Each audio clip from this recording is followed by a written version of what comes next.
Good morning. I'd like to welcome everyone to the Thursday, August 21st, 2025 City Council Budget Workshop. So the meeting's been called to order. Item 3A, review of and discussion on the proposed fiscal year 2026 budget and 5-year capital improvement program 2026 to 2030, inclusive of all funds and forecast. And we have Shalay Stedman, Director of Budget, Kimberly Terrell, Director of Parks and Recreation, Bert Meyer, Director of Public Works, Lisa Kochett-Meyer, Director of Planning and Development Services, and Devin Rodriguez, Director of Redevelopment. So Shalay, start us off. You once again, welcome to our 4 budget workshops for fiscal year 26. I just want to say this proposed budget has had a lot of hours put in, not only from the budget staff, but throughout the city.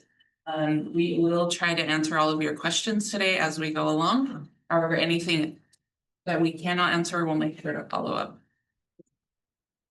This day is going to be a great day. We're going to first talk about the efficiency work we've been doing over the fiscal year 25. And then we're jumping back into the general fund to cover some of our departments. Public Works Department is our next biggest slice in the pie, which is why we wanted to cover it after public safety. Then we'll hear from our directors for Parks and Recreation and Planning. They have some fee changes, so they'll talk about those. A planned break, and then break in between Parks and Planning, but then we'll have redevelopment.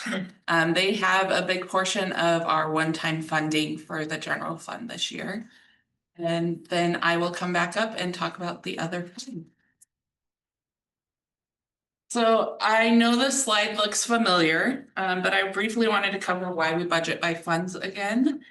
Cities are required by law to separate money into different funds. Each fund is like a bucket with its own purpose and rules. This ensures transparency and accountability. So in short, funds keep our finances organized, legally compliant, and aligned with community priorities. So today we're going to be covering several different buckets. We're first going to be talking about our general fund with the department presentations. After that, I'm going to be walking through our internal service funds and our special revenue funds. Some of these funds are fairly small, but they are kept separately because of legal restrictions on how the money can be spent. And that's why it's important that we cover them. Even the smaller pieces matter for our transparency and accountability. However, before we jump into our funds, we're going to talk about efficiencies. We've had a few questions over the past few weeks about our efficiency work over the past year, and we thought it would be a great opportunity to walk through the process. Who better than to explain it than the one who led the charge? So I'm going to turn the time to Brian Butcher. Hey everybody, should be fast. 82 weeks without talking in here. I'm very proud of myself for doing so. So yeah, last year, look, we've had some pretty critical topics that have risen to the top of this year's budget discussion. Last year, it was efficiencies and balancing the budget by finding efficiencies was something that we spent a good amount of time talking about. So much so that from a policy, position, y'all provided us, y'all approved a budget that had $2 million in efficiencies that we needed to go find, that we committed to going and finding. That was the policy direction that came from the council. We went to work on that, but I don't know that we've actually updated y'all on how we did it. And so we're going to walk through how we did that a little bit today and the outcome of that as what the next steps are. I think both tied to answering questions we've gotten, but also tied to just updating you on what was one of the biggest topics from last year's budget. So like I said, we had $2 million that were identified in efficiencies that we committed to finding in last year's budget. We put together, when I say we, I'm referring to literally the whole organization, and I'll talk about why that is in a little bit. We put together 4 goals, really really focusing on how we're going to do that, right? And they were, are we doing the right things? We, as a city, have new departments with new directions, and we've had departments that have been around as long as the city has been around. And we needed to really take some time to focus in on what it is we do. Are we providing services that no longer are relevant? Are we providing services that people aren't taking advantage of? Are we putting our resources in the right place? Are we providing the things that our residents are asking us for through the data that we're collecting? Obviously, we had this commitment to meet for the FY25 budget, but we also have this need to build capacity for the all-ins, right? The city that our residents worked on and the council ultimately adopted a strategic action plan that included 5 all-ins, but within each of those 5 all-ins, there was in some cases 10 or 11 big projects. And to ask our staff, to ask everyone to achieve those all-ins and continue to do what they were doing, that was ridiculous, right? We had to figure out what we were going to stop doing, what services we were going to stop providing, what things we were going to do less of, so that we could actually focus on what y'all told us was the most important thing for us to be focusing on. And then finally, we wanted to build a process that was sustainable and repeatable year after year. If we were to say we are the most efficient city in the country, guess what? Our residents' needs change the next day. And we have to make sure we're constantly revisiting this and going through this. So that was how we chose to approach this. What I will say is this, I'm showing this because this is the only update we gave y'all, which was at the last retreat, was a summer fall retreat. We rolled out our BEAST, boosting efficiency and saving time. We have a brilliant engineer who came up with this acronym. He came up with this acronym before the November elections, before any of us had heard about Doge. Doge was just a digital currency. Nobody. So we were all proud of ourselves. We're the only city who's got this initiative. We stood up this whole exciting work where we're going to go find and be the most efficient city. We spent the last 3 years collecting data. Let's start using it to be efficient. And then Doge came along, and then when we start talking about people like, so you're like Doge? I'm like, no, we were before Doge. We're way better. Unfortunately, this was a great tool, and we were headed down the right path. Ask us to find 2 efficiencies in 1 year. We just weren't moving fast enough, quite frankly. We weren't. Finding it in a year means we got to find it by like April, because we got to start building the next year's budget. People were participating and submitting ideas and really trying to help move the needle here, but we were not getting there. And so this was in that, September, October, right about the time we adopted the budget. By December, we pivoted.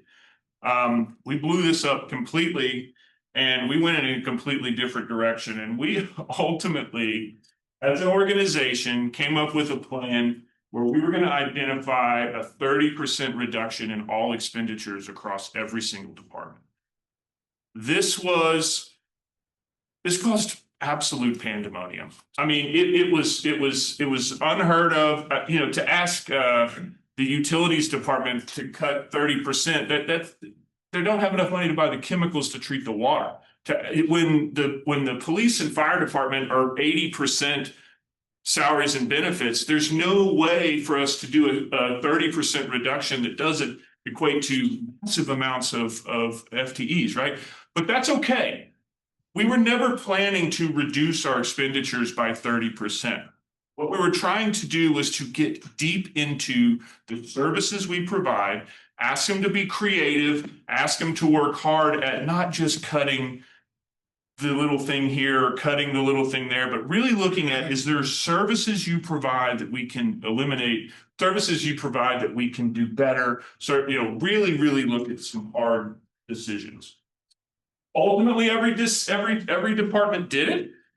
We had 407 total submissions, totaling about $50 million worth of reductions. Again, that $50 million worth of reductions was never realistic, right?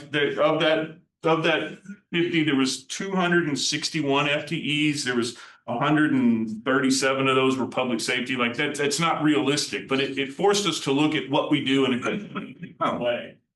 We took all 407, the directors broke up into teams and they ranked all 407 red, yellow, green, as well as like 1 through 407, basically. And we started working through what really is the service level impact of cutting these. What are our residents going to see?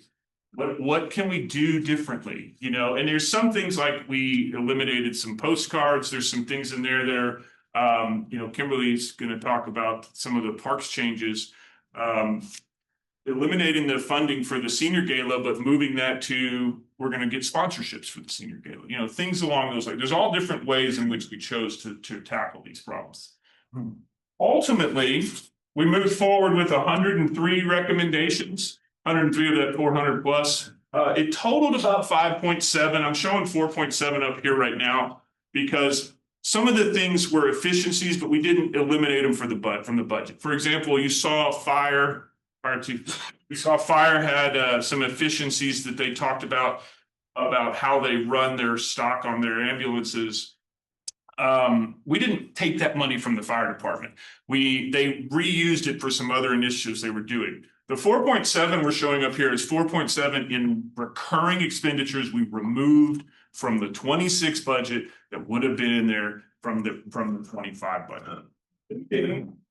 Things like our IT department, man, they developed a really cool, what we call the app wrap. They look at every application that we have and say, well, these 3 applications all do the same thing. Can we consolidate down to just one? And what's the transition plan for that? A lot of IT related, you know, overlap out there. Our infrastructure shift, probably the biggest single or couple of items was in shifting how we fund street and sidewalk repair from the M&O over to the debt, to the geo side. Parks and their adjustment of fees, and they changed the pool time. They used a bunch of data on, we have nobody at our pool from these hours. Why are we staying open these hours?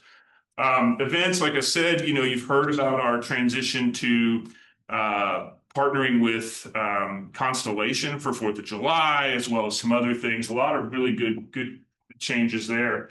Non-essential stuff, right? Like I said, we just found some things that we just don't need to do anymore. And then 16 vacancies. This is real.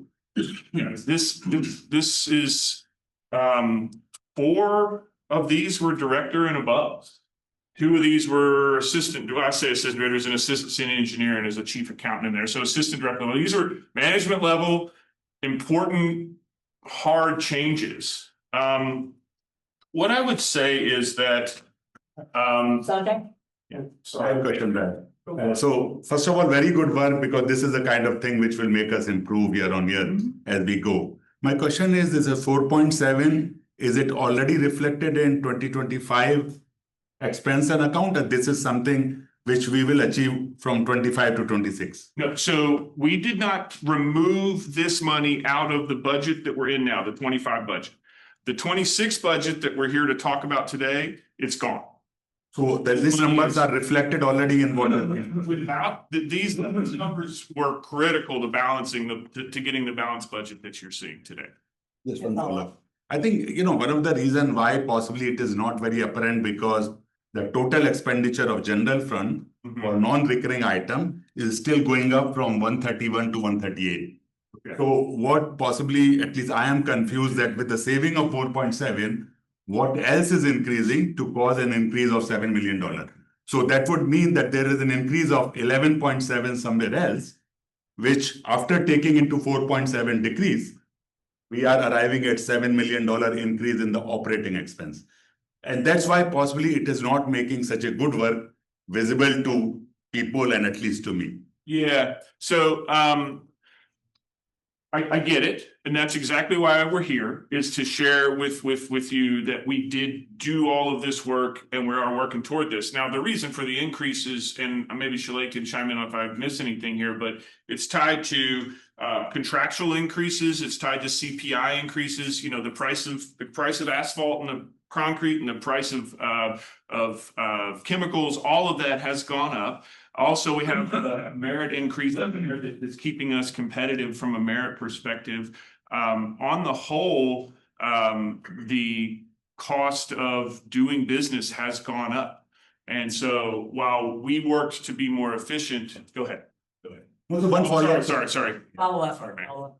No, so and I'll help you on that. That one of the reason it is not apparent, because when you say cut 16 vacant position, they were vacant. So anyway, that expense was not in 2025.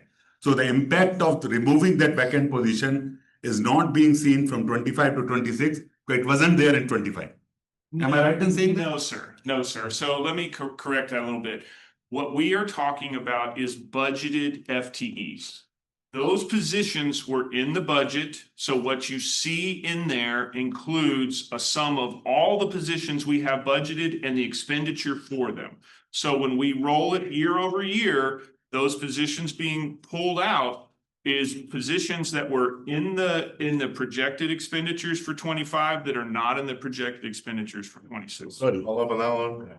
Yeah, Rob, wait, let Rob. Let me jump in here. So on that note, since they were budgeted, but we didn't fill the position, so the money was left over, or you guys spent this somewhere else? So we budget for a certain number of vacancies at any. We budget for, our budget itself calls for a certain amount of salary savings through positions being vacant. Last year's budget, we expected to get 1.5 million in salary savings, which is at any given time, the positions that are vacant, what are we going to get? We're at about 3.5 million this year. So because we've been holding these positions and putting them, I'm going to talk about what we're doing moving forward here in a second. We've been putting them through much more scrutiny. We've been, you look like you're standing up. Okay.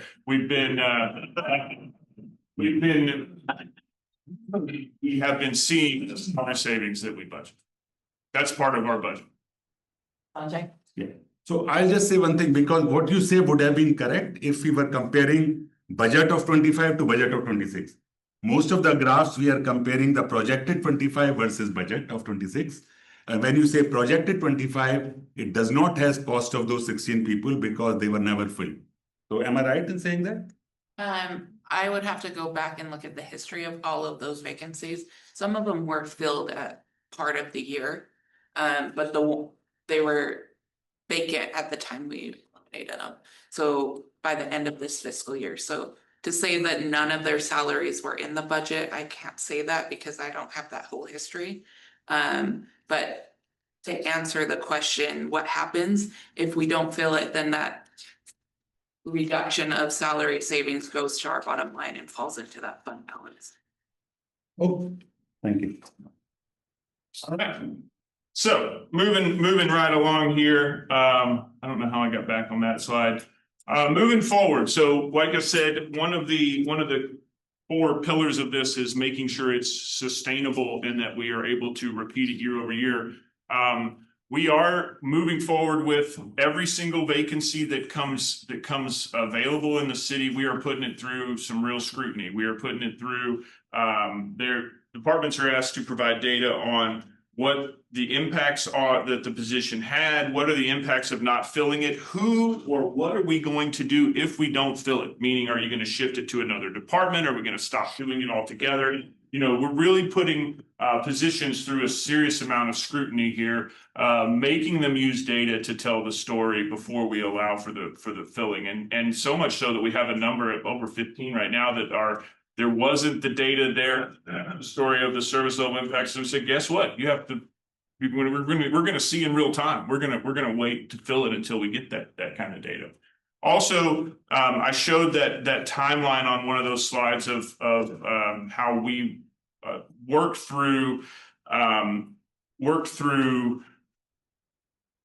the beginning of the submissions for the 30% all the way to it ends with the budget kickoff. And what we're doing now is that actually the budget kickoff is going to be down there. This is going to be part of the budget process moving forward. We have the submissions from last year to build on, but we're going to go right back to working with the leadership team, working with the directors, working with the assistant directors. And I say, you know, working with the directors, some of these positions that were cut, you know, I think of the planning position that was cut.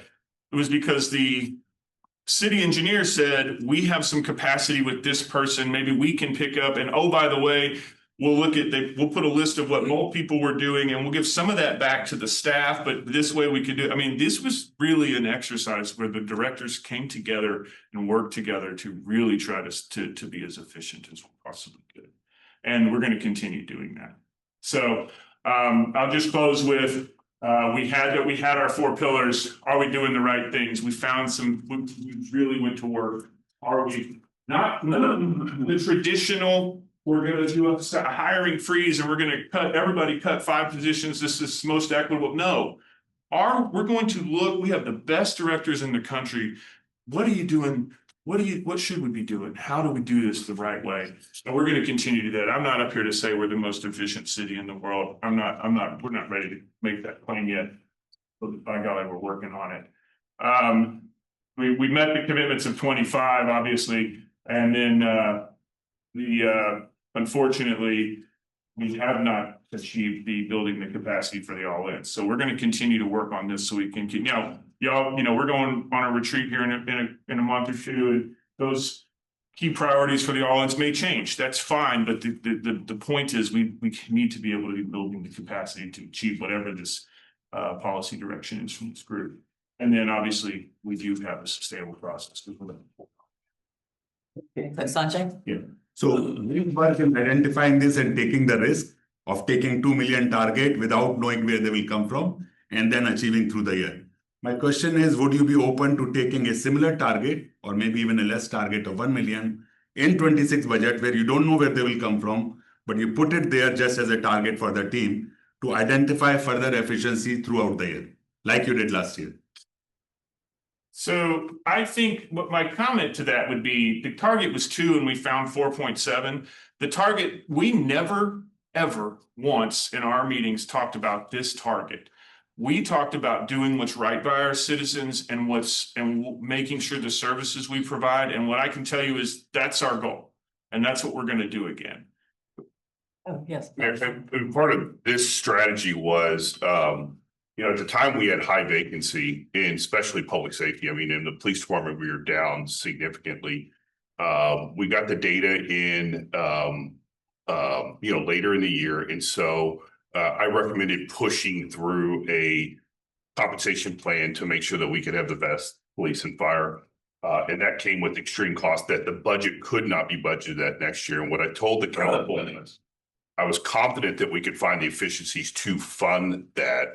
And that's why the budget was filed that way. I would just also say, budgets, yes, it's a 1-year budget, but you're setting, it's a long-term policy direction. It's also one of the financial management strategies of the city and this council has been to not have these large swings that a lot of other cities see. And with revaluation and everything else, if you were to just plug it in there and say, okay, now we could drop the tax rate down. Well, when you get into next year and we have, negative revaluation or we have whatever the case is, it just puts this council in the spot of having to make even much more difficult decisions. Do I fully believe that I'll file a budget next year that shows strong efficiencies and it shows a reduction in staff? Yes, I fully believe that. But I would just say from a longer term financial management strategy for this council, because you haven't even had the opportunity to determine what your priorities are yet. And you can tell there's no funding in there to fund your priorities, whatever they may be. And so that would just be my comments on that. Any more questions for Brian? Well, we talked about the full.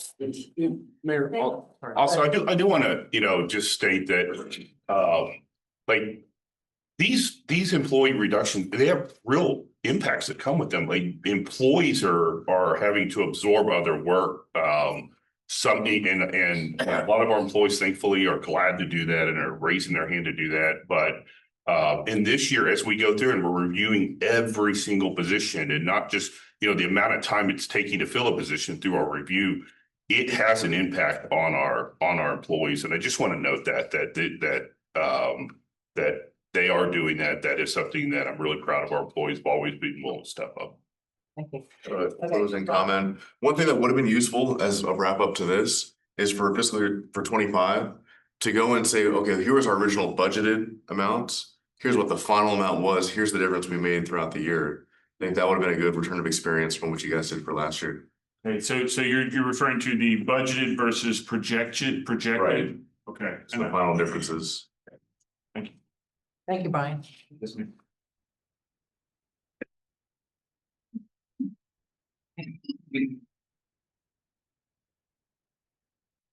Good morning. How are y'all? Let's move on forward. Went a little too fast. So I'm sure most of y'all know me, but Herkmeyer, Director of Public Works, here today to talk to you about the budget for Public Works from the general fund. So wanted to start off with who Public Works are. Is that we are an empowered team leading our community with superior service and safe, reliable infrastructure. And so for me and our team, that community service that is big to us, is that we want to be responsive. We want to be out there, be seen, and providing that level of service that is unparamount to any other city. So with that is Public Works. Who are we again? We're also first responders. So no matter whether the emergency is wind, fire, ice, or water, is that we're there side by side, kind of the unseen hero in the dark, opening up the roadways, keeping our roadways open, and ensuring that our first responders, other first responders, police and fire and EMS can get around safely and quickly. So just to highlight a few of these pictures is Hurricane Beryl is, even though we had a debris contractor hauler coming in, is that we put over 60 people in pickup trucks and trailers and went out and started making sure our roadways were open. Bottom left is that is a de-icing fall last year. And so we were able to keep our roadways open during the last ice event. Top right is a flooding event from a little while back. And then the bottom right is just a picture of a fire that we had to bring in some heavy equipment that was on the feeder road of the freeway. And so our team at Public Works consists of many different divisions. I won't go over all of these, but these are some quick stats as far as what our team does on a day-to-day basis and on a yearly basis. But traffic division, mobility and traffic is constantly the number of priorities in Zen City and customer service. Is they're ensuring that our 92 signal intersections are moving throughout the city operable. We're staffing our traffic management center to ensure that that traffic is flowing and that we can direct resources where needed. Streets and drainage, making sure that our sidewalks, our streets, and our drainage system is operable, that there's no impacts to that. Right away is mowing and the beautification of our right away along state corridors and also other signature roadways throughout the city. Our facilities department is responsible for maintaining 62 vertical buildings. And so we have over 600,000 square feet of vertical construction. And so, but 380 of that is maintained out of the general fund. The remaining is maintained out of the utilities and airports. Code and rental, ensuring that our city is looks that there's no blight, responding to customer inquiries. Food inspections is obviously establishing our food and making sure our eateries are compliant with state law. And then also civic arts is music advisory board and placemaking. So I want to highlight some achievements. Again, going back to that number 1 and number 2, traffic and mobility. First one is no traffic detection system. That is that AI system that is able to determine between pedestrians, automobiles, bicycles. And so we have the largest deployment in the nation of that system. That is something to be proud of. They're still installing the last few. I think we're roughly about 80 of our 92 intersections have it. That will be the future to mobility in the city, to truly making those small incremental changes into our timing of our light systems and mobility to maximize everything that we have. Second is GPS emergency preemption. I have fire in the room. I think they would be willing to vouch for how much that has benefited them. What that does is that sends, when they're responding to calls, is that sends a signal that starts routing, knowing where the vehicle's going, and starts anticipating what light is next that needs to be cleared out so that they have a green light when they get to it. So if you could imagine that wherever you're going, you don't have to stop at a stoplight. Can I have that feature? So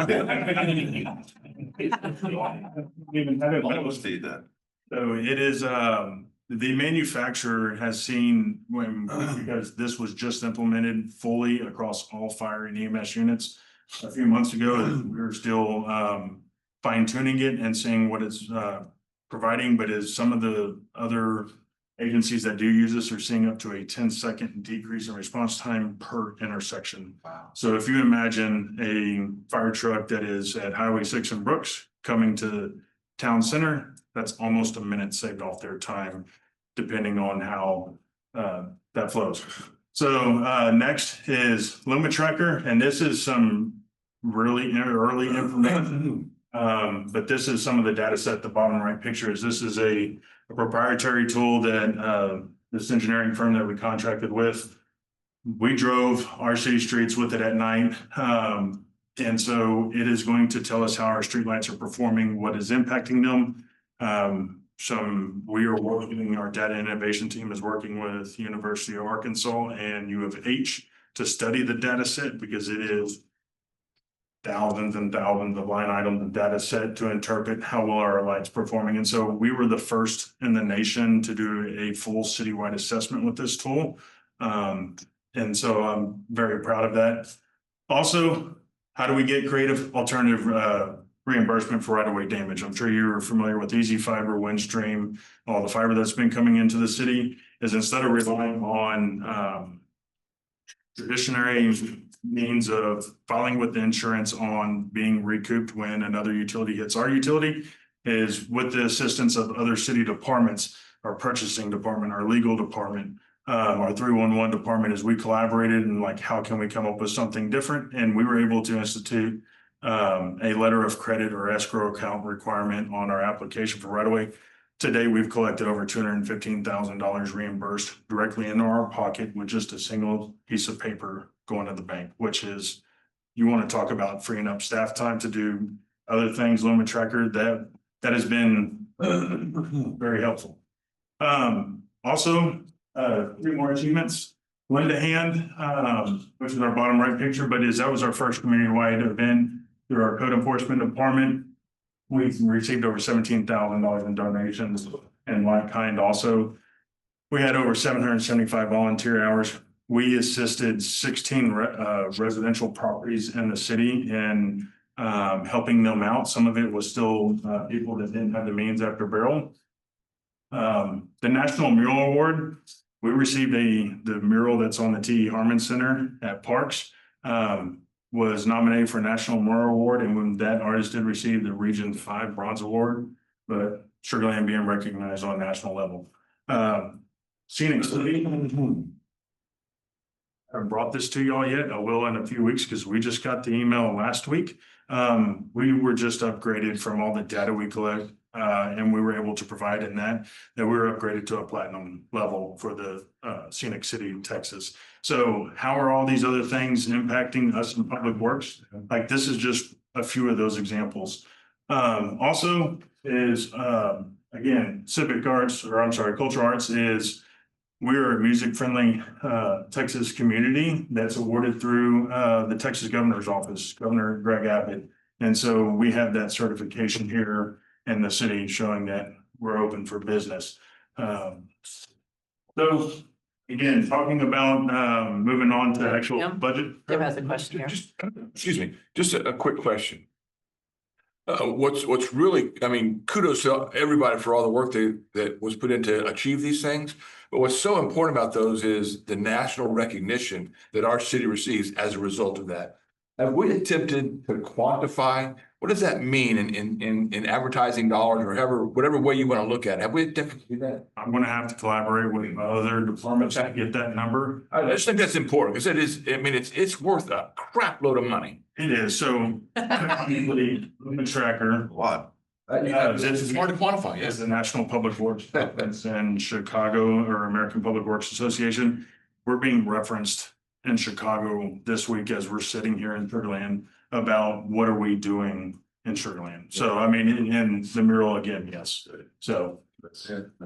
And just also, I mean, and that type of stuff doesn't happen by accident. And what I mean by that is, the council has set that policy to be a national leader. But what comes with that is the council has also always said that means making mistakes. And, the mayor at that time even stood up and said, we will make mistakes. We will cost, at times that will cost taxpayer dollars, but the return on investment will be so much greater. And so there has been the culture, and it's really been led by the council, that mistakes are okay. You have to be able to make those, to do these first things. We'll have some of these that won't turn out right. It's real easy to point the finger and say,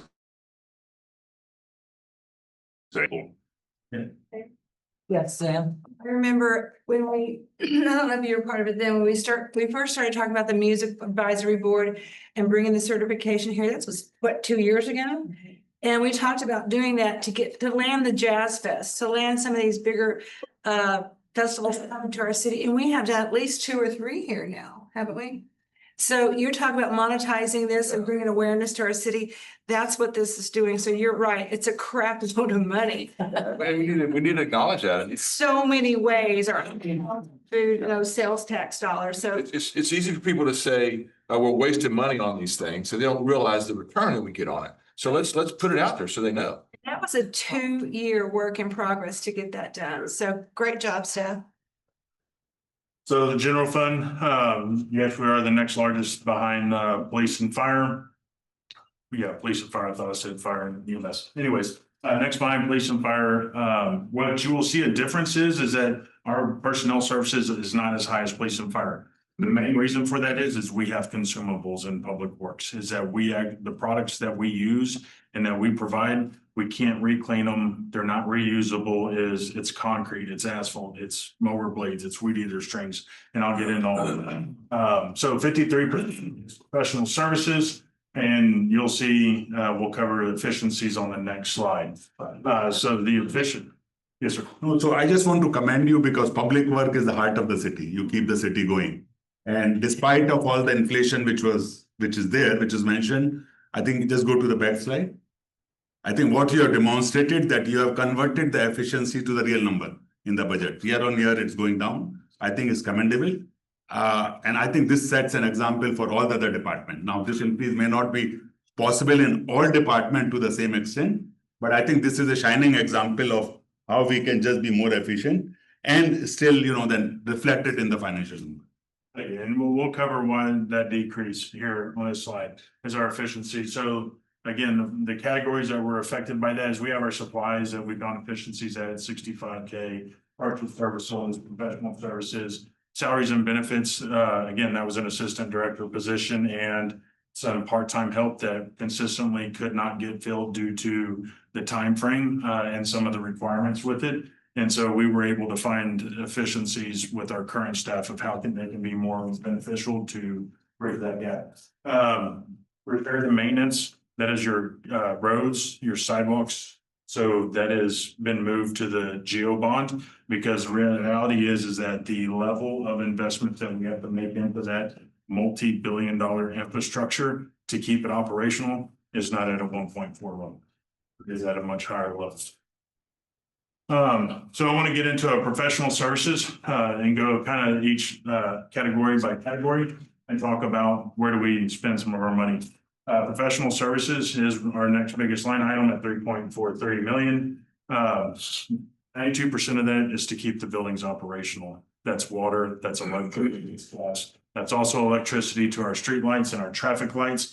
But as a whole, is that number just being able to walk in and flip the light switch on is a very high cost. Again, you go back to the number of square footage to keep our building operational at 320,000 square feet.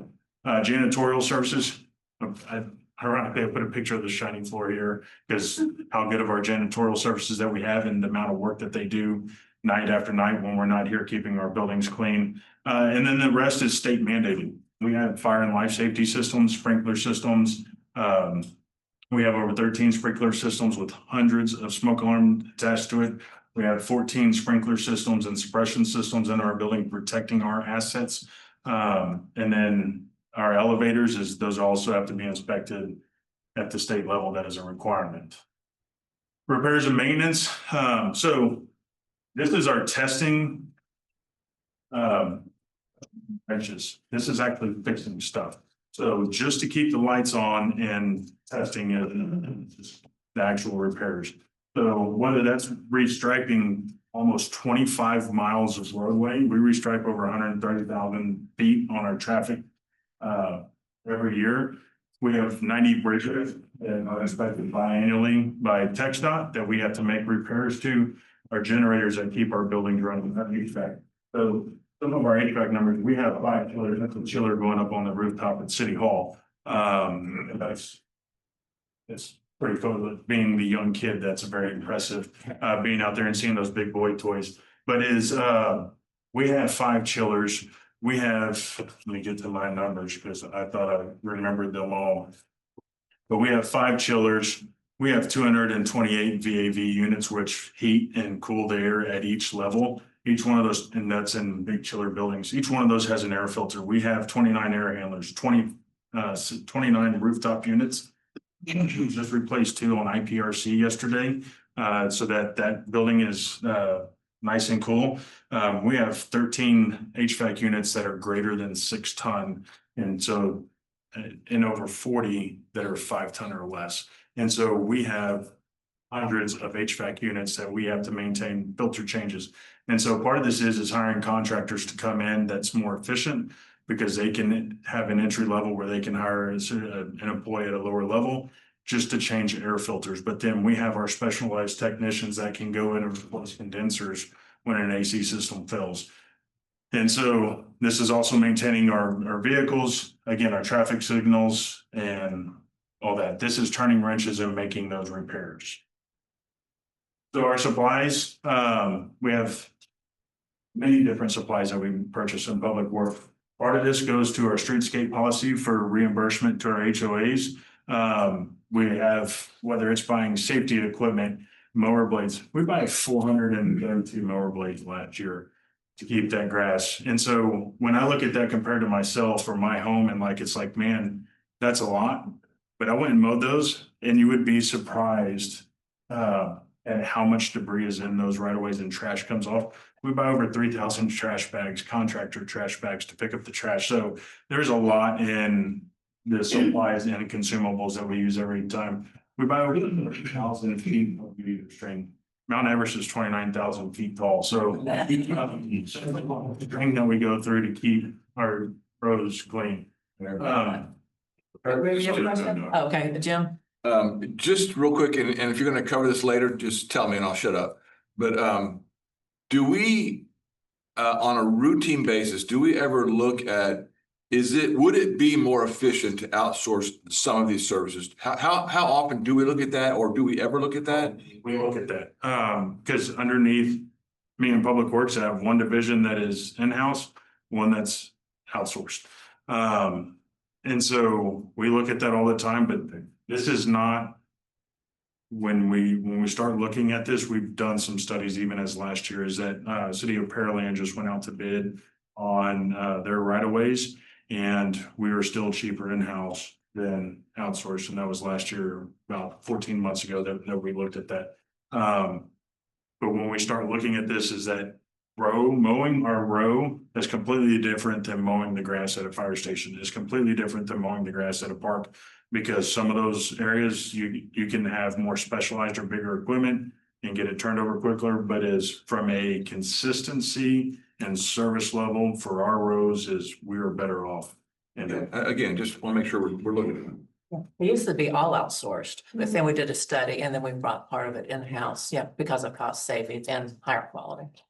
So, purchase services, that is a much smaller line item. So the 2 big heavy hitters in here are going to be software licenses and subscriptions and equipment rental. And so I want to highlight our software license and subscriptions. Those are those platforms to specialize tools to help us track, whether it's keeping inventory of $1.53 million in inventory or supplies that we're using in our consumables. It's also tracking our man hours, where our labor's going, and to ensure that we're as efficient as possible and that we are capitalizing on all the available work that we can with in that return. It also purchases whether it's chemicals or postage, even all the way down to red tags on our food inspection, going and putting if they find a violation in a restaurant. Next, I want to move on to professional development, a much smaller line item, but this is paying for our certifications for our staff. There's many different certifications that we pay for, whether it's required for their job. Class A CDL is that is them having that as a requirement of their job that affects their daily life. And so they should be compensated for that. And so they have certification for that. That they're pesticide applicator, signal tech, arborist, backflow inspector, et cetera. And again, travel and training. And I highlight LumaTracker again down here on the bottom left is another data set. And that's the LumaTracker device. It's really not as branded and personal, but it's the data that it provides. That was from staff going to conferences and going and networking with other people and what's coming next down the pipeline and saying, I want to be first, put me in line. So I want to highlight that. Budget issues. From public work, we did not have any budget asks, but I want to highlight two different asks that are underneath other divisions that do impact us in public works. And so number one is the fiber optic infrastructure. This is part of that no traffic next gen stuff that we're talking about. In order to truly optimize that and really pour fuel on that fire, we need fiber optic to all of our signals. Right now, they're not all fiber optic. Some of them talk via radio or line of sight. There are some that are on fiber optic, but that will pour fuel on that fire and take us to the next level. Also, prescription safety glasses. Currently, our staff right now buys prescription safety glasses out of their own pocket. And that's Greg, and his face is hidden. But that's a selfie because that's Greg. He asks me all the time, like, can we get prescription safety glasses? And so he's one of our road crew chiefs. And for them to have to buy those safety glasses out of their pocket, I think it's providing our employees with what they need by providing them that level. So I want to highlight those two. With that, I'll take questions. Any questions? Comment, great job, man. I've told you this before, but if you've ever interfaced with part of his team, and it's a guy's out cutting grass or unstopping a sewer line or whatever, they are top notch, they are professional, and they really love what they're doing. They want to help the city. So great job. I want to add to Okay, Greg. that. Yeah, because I had sidewalk guy was out in Greatwood next to me, my neighbor, and came over and said, hey, we do yours too. So he's a great guy. I think I mentioned him to you. Yeah, so we're great. Sanjay? I'll also add the same, that I think great job being done, good budgeting, and keep that going. Yeah. Thank you.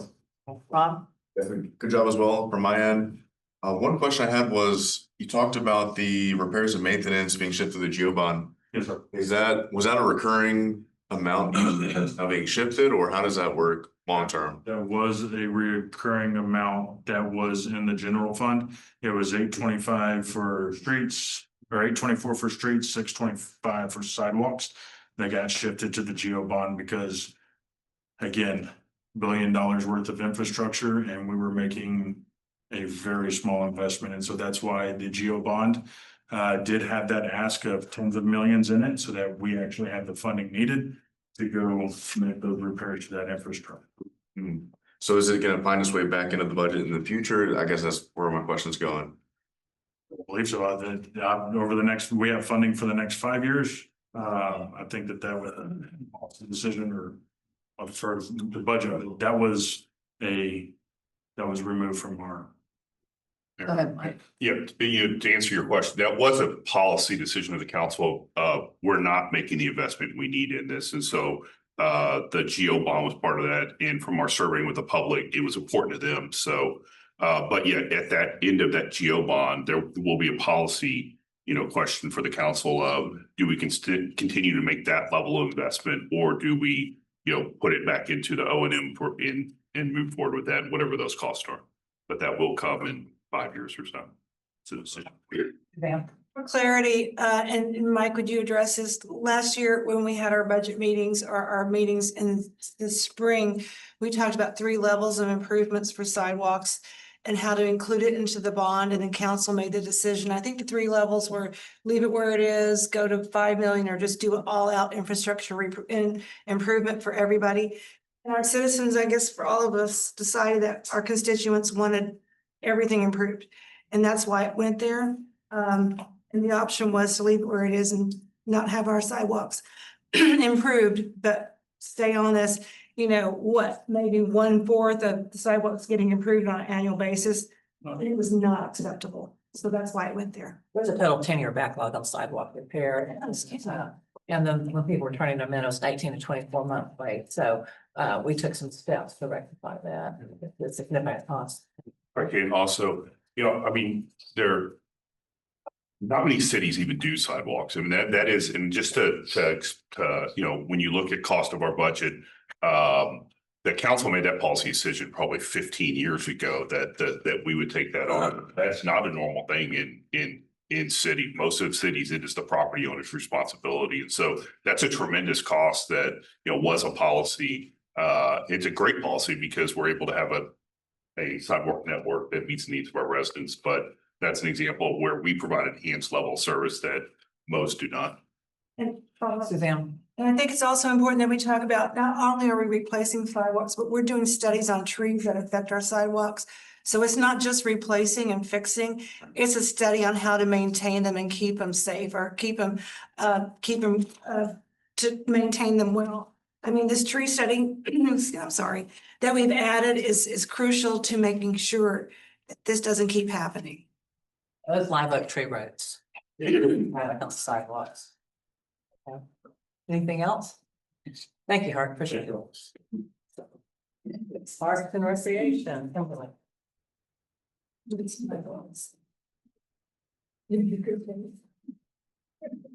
Hi, good morning. The Parks and Recreation Department is very, very passionate of providing quality of life services for our residents and for our visitors.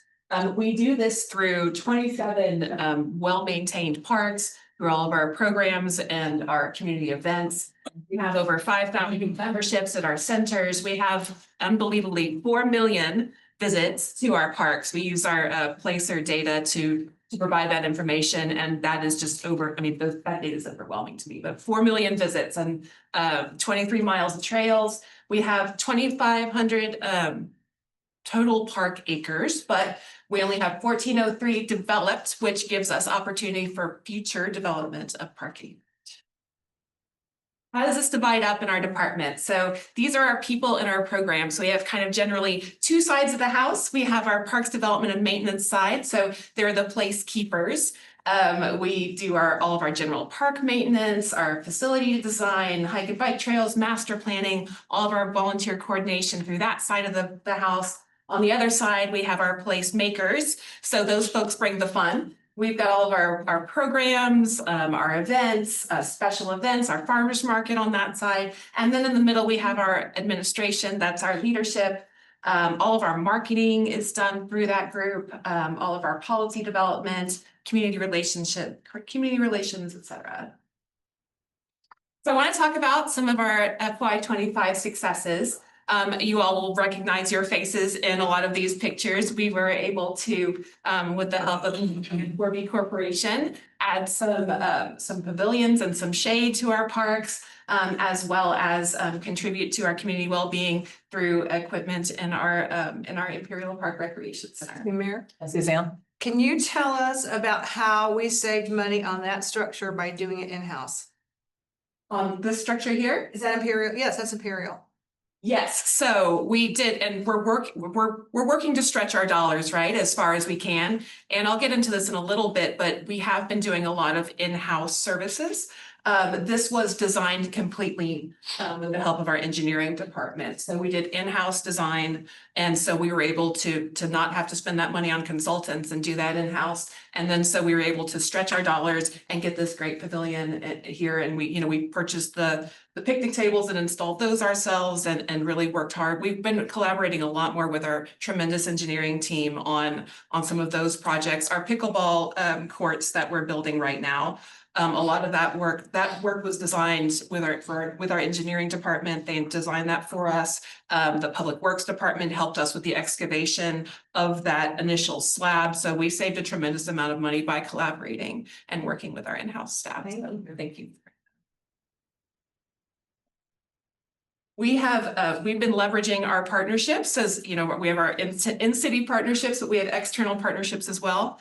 Fort Bend Mountain Bike Association has been just a tremendous partner. They build and maintain all of our bike trails in our parks, not just in Brazos River Park and Memorial Park, but also in Oyster Creek and Lost Creek Park as well. And they're itching to build more. So, but a lot of that is just we've got to wait for access and some other things. So, but they're ready. They're ready, willing, and able to build those trails. And they were also a tremendous help when it came to Hurricane Beryl cleanup and really stepping up and helping to clear those trails and get those things open. And because of those trails, we have been able to host several multi-day mountain bike races over the past few years, which put heads in beds, which bring folks, these are state races. So they're bringing folks from out of this area, from all over the state to race these races. There's an exceptional youth race that happens in the beginning of the year that's very exciting. So we've been able to leverage that partnership. They're a tremendous partner. Also just the increased use of volunteers. So beyond just trash pickup, which is also helpful because if people could stop littering, we could spend more time on other things. That's just my public service announcement for the morning. So if people would stop littering, we could spend time on other things, but we do have volunteers that help us pick up litter. And we've been able to streamline that process, but also we're utilizing them to rehab some of our benches you can see in that picture. They helped with some gravel, some sidewalks, some gravel walkways at Cullinan Park. So really utilizing our volunteers for other things beyond trash pickup has been great. Also, we touched a little bit on our partnership with Constellation Field for the 4th of July. That not only frees up some of our money, but also frees up our staff time. On the 4th of July, when we've held it at Crown Festival Park, it's over 100 staff members just during that period of time that are working at 4th of July. So that's police and fire and the park staff, et cetera. So we're able to free up those staff resources, and our park staff spend about a month preparing that site for that event. By not having the event in our park, it was able to free up their time to do some other projects and some other things in-house. So we're excited for those partnerships, and we're always looking for other people to partner with and other opportunities. We are tremendously proud of our farmers market. The city took it over in October of 2023 from the chamber. And this is if you have not familiar with the Placer charts, this is Placer AI provides us data so we can stalk people and see by their cell phone usage, who was at the market and how many people are at the market. So we've been able to grow the visitors of this market. You can see in 2023, 11.3 thousand, and in the last 12 months, we've had 18.9 thousand visits to our market over the course of the year. So it's really becoming a tremendous community resource. Just a quick question, sorry.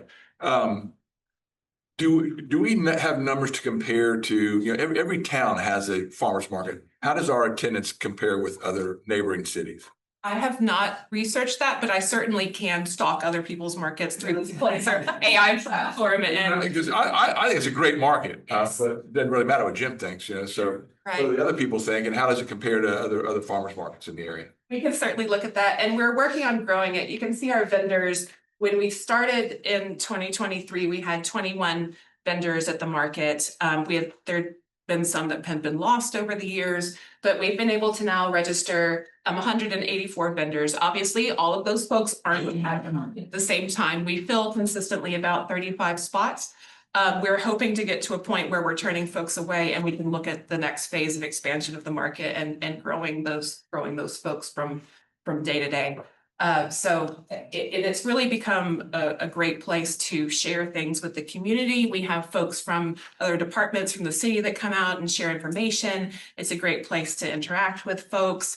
We work with our civic arts team to bring music to the market and food trucks and all those things. And we do quarterly events out there as well. So we'll be events. We just celebrated Farmers Market Week, which is, we talked about why farmers markets matter to the community. So it's just really been great to work with all of these small businesses to provide an incubator for these small businesses to grow them and also provide that community. So we have been doing a lot of things in-house with our team. These folks are kind of in the background and they're doing their work and we don't, a lot of times we don't give them much recognition. I hope that when you're out in the parks, you chat with them and just tell them hello. But they generally like to, to do their work. They work hard.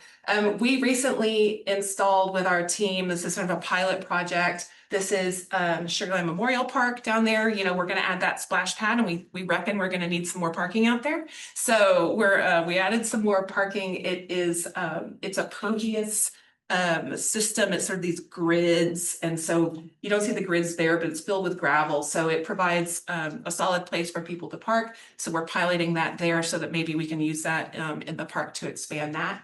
Up in the top left-hand corner, are these mister stations. We're piloting a mister station. All of that work was done in-house with the help of our public works folks. We looked at the cooling hub. If you were on 4B at the time, we looked at the cooling hub and it was just going to be too expensive, right? So what can we do to provide that same benefit, but in-house? So we ordered this equipment, we installed it using our own folks to do the plumbing and the concrete slab and all of those things. And we're able to install one of those as a pilot project. And then this is our splash pad in River Park and just redoing these things in-house. It not only saves money, but it also saves time as well. What's not featured in here, but I wanted to talk about just sort of that value. If you're familiar with Lost Creek Park, there is a curved fence, it's a metal fence that's in the front of that plaza area. It would have cost us about $15,000 to get a contractor to build this custom piece of equipment. We were able to use our very talented in-house staff to do the welding and the fabrication on this metal piece of fence and install that ourselves. So we continue to save money and save time by doing these in-house projects. Our events. So our events, we were talking about international and national recognition.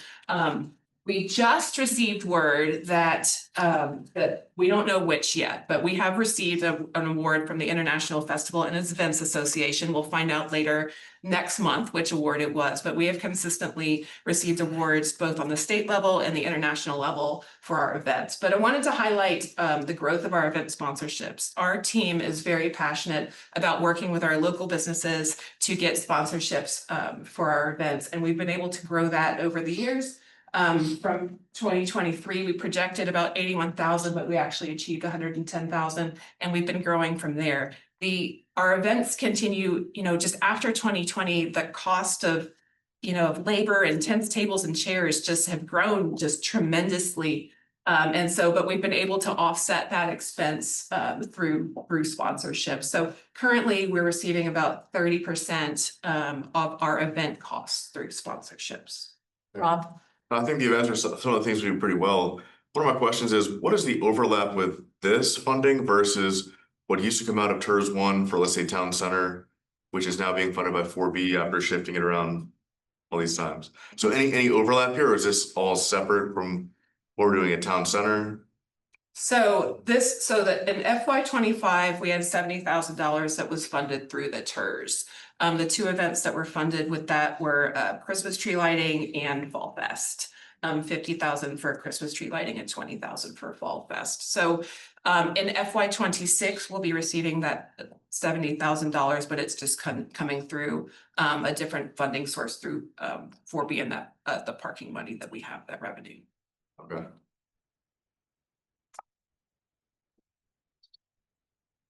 So some of our FY 26 efficiencies, increase in revenues, we are focusing very heavily on alternative funding solutions. We talked a little bit about sponsorships, and we're going to continue to try to work on building our sponsorships. We're also, and we'll talk a little bit about this in a second, some new fees and increasing that cost recovery. One of the pieces in that also is increasing the usage. We have seen, we've analyzed all of our facilities, all of our pavilions, all of our building rentals, and really looked at the ones that are just underperforming. And so it's not about just increasing the fees of the ones that are underperforming, because if you increase the fees, that doesn't really move the needle there, right? So how can we look at increasing the usage of those? And if we try something and, try something else and it doesn't work, maybe we are taking an alternative solution and taking a building such as the one at Lost Creek Park, and maybe there's an opportunity to partner with a coffee shop or a bike shop to use that in a different way than we're using it currently. So we are exploring all of those avenues and opportunities. Service efficiencies, we've changed the way we do business in some things. Day camps, we used to hire about 20 kids once a summer and bring them in and operate day camps ourselves. After 2020, we changed that up, and we're now contracting out those day camps. And so we're making additional revenue from that. And we're also able to serve more people because we're able to spread those out over different areas and different parks and serve more kids and serve more people and offer more variety there. The pool hours, we touched about that a little bit. It's like, okay, well, if 2 people are only here from this hour to this hour, why am I having 3 guards and other staff there, right? So we're really looking at analyzing our services, looking at where we can provide efficiencies there. We talked about senior events. The senior gala is going to change this year. We've been working with our staff and with our seniors and looking at that, and how can we offset the money that's spent on that with with some sponsorships or just operating differently. We're going to try a lot of things. Some things may not hit the mark the first year, but by golly, we're going to try it.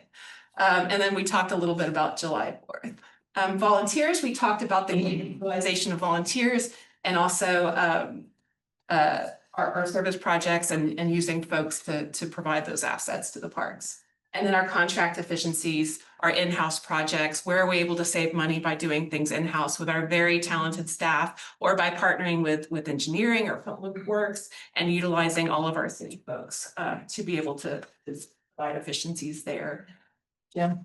When it comes to volunteers, have you partnered with the schools so that the students know that they can get their PAL hours by volunteering with the city? The students are our main volunteers, absolutely. And, it's interesting, we tried to do a lot of summer projects when the kids are off, right? But, not as much participation there. And I think it's because, they haven't joined their clubs yet, right? So in the clubs, they require them to have, X amount of hours, service hours. So you'll see them at a lot of our, they're great partners for us at our events. And during our events, we have, 20, 30, 40 kids that help us out with our events. So we're always happy to use volunteers. Our tree planting project that we do in November with Keep Sugarland Beautiful is like 100%. Pretty much those kids. So we get excited with working with the kids. If we had done July 4th ourselves this year, how much would it have cost about? About $200,000. And that's just, that's not even counting the people side of it. That's not counting the overtime or any of that. That's just the stuff, the tents, tables, chairs, stage acts, fireworks, those sorts of things. So count the 30 hours of 30 days of preparation. Right, yeah. Fireworks cost about, $50,000 just themselves. So we were happy to. But also just the liability and the risk of it. I mean, it was becoming unsafe with it being on 59. So that was another driver. It wasn't just this aspect, it was public safety. And then utility efficiency, that's something that we talk about kind of, bridging that gap and being more efficient. We're looking at where can we save water, where can we save power, where can we save on utilities, just to make sure that we're doing the right things.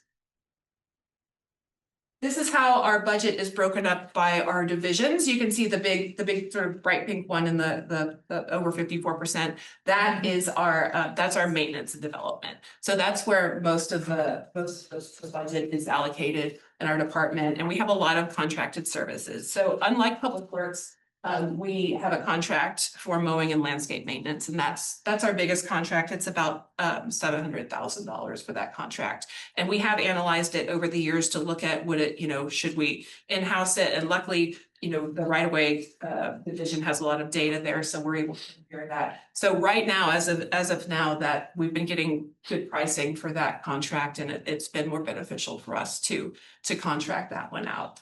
Some of our other big contracts are janitorial, which went to council here in the last month, I believe. And then electrical, lake management, tree trimming, fencing. We contract out our pool maintenance and our light.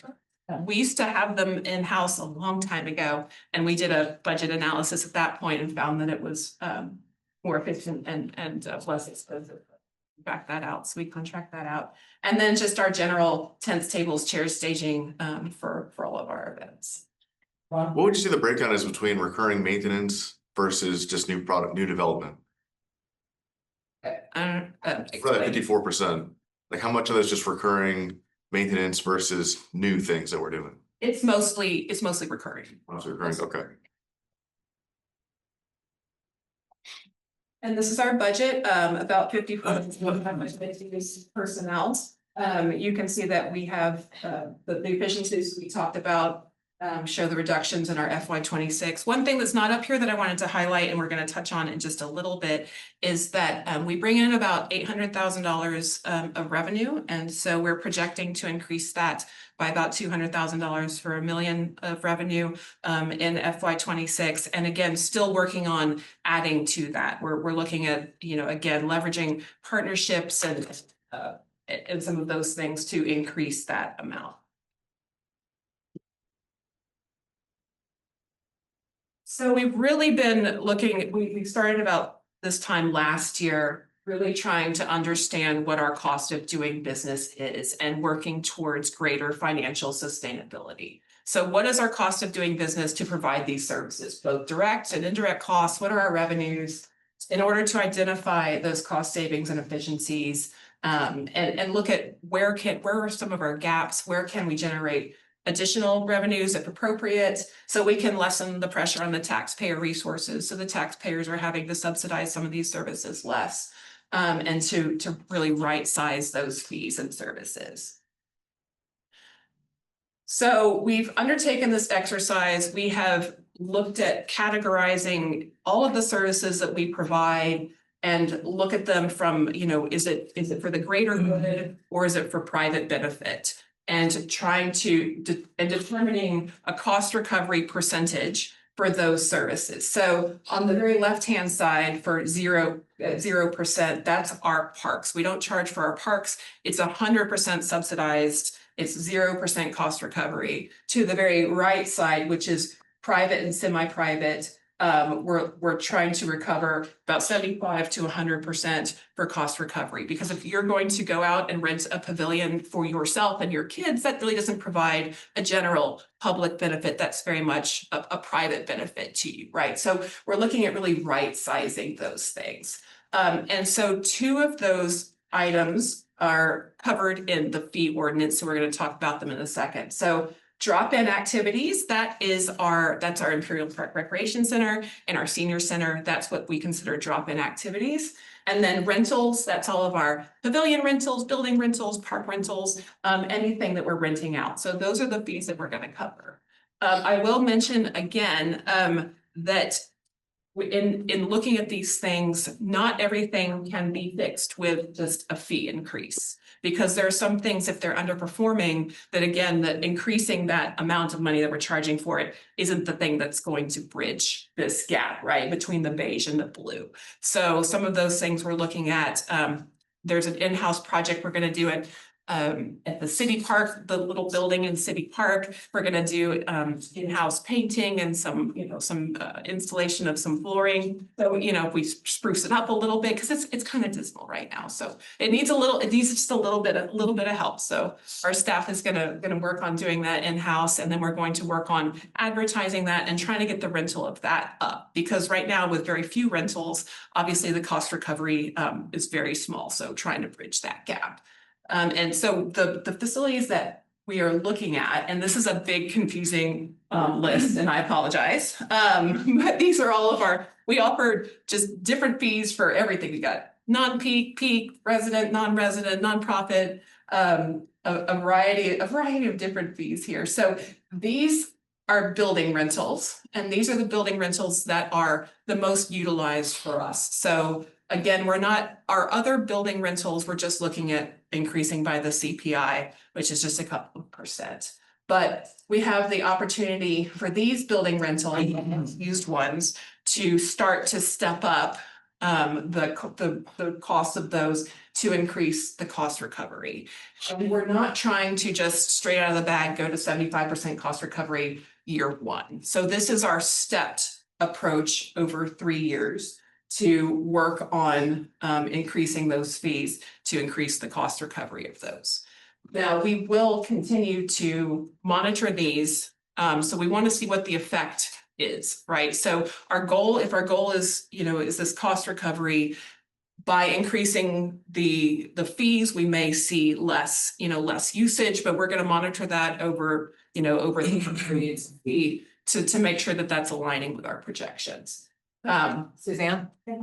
Kimberly, what is the usage now? What are we seeing as far as those places being used, and what are we projecting for usage? I don't have the exact numbers in front of me by each facility. Most of the time, so Clyde Nancy Jack's is used heavily on the weekends. It's pretty much every weekend that building is used, both Saturday and Sunday. During the week, things are utilized mainly for classes. Like Eldridge Park has heavy class use during the week, and on the weekends, it's very heavily used. The T. Harmon Center as well. And there are periods that they get heavier use. Spring is very popular. We get a lot of graduations and those sorts of things. So we have peaks and valleys. Those. Sanjay? One question, is the usage dropping over the last few years, or is the usage remaining more or less same? What is the trend? It's mostly staying pretty level. And it's sort of interesting. We've tracked kind of resident, non-resident usage. So our resident, non-resident usage is about 60-40, but it flips. So for our buildings, we have about 60% residents utilizing our buildings and renting our buildings, about 40% non-residents. For pavilions, it's swapped. For pavilions, we have about, and we'll get to that just after this slide. For pavilions, we have about 60% non-residents and 40% residents using our pavilions. Sort of interesting data. And I think it's, our buildings, people want to stay close.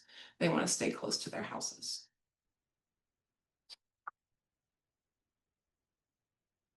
So these are our pavilions. In the fee ordinance, they are broken up by park. So they're shown a little bit differently, but just for clarity, I grouped them large, medium, small pavilions.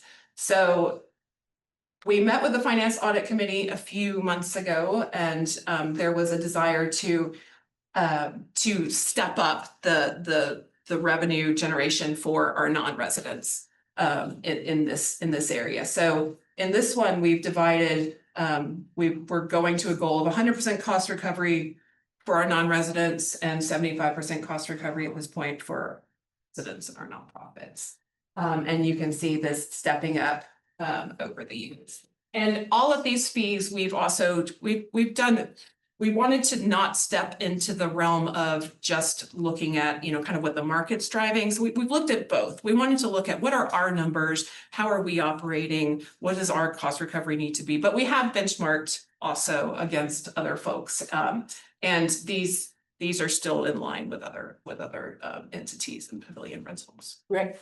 When's the last time we actually increased fees on these things? That's a good point. We went a long period of time not increasing any fees. And so only over the last 5 years or so, we've increased by CPI. So we do have some catching up to do.